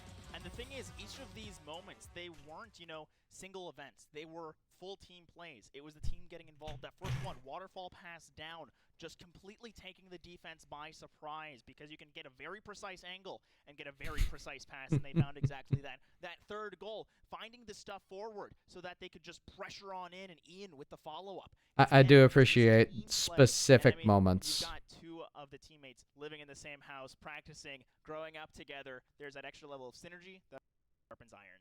Yeah, without a doubt. I do want to wonder, came out my invisible cowboy hat off to them, but they came out and just played their absolute hearts out. I mentioned it a few times. That's the team out of all the teams here that I've known. Too, like the communication and the teamwork, the resilience. So it's just to go and get some more pictures. Okay, that's awesome. Out here today, and you know what, Summit, even though they come out as the runner-up, if I'm not mistaken, they sent 2 teams to this tournament last year, so they're clearly a powerhouse. And I wonder, Lake Wales, I'd love to see what they turn into as ENCRL. I'd be interested to know. And I was going to say, watch out for the Bagpipers next season because the Highlanders are the top team. The Bagpipers starting to train up. And when you've got players like Ian. Okay. We will kill it now. Well, everybody watching the VOD, thank you. We will see you on Thursday if you're watching in between now and Thursday. Later.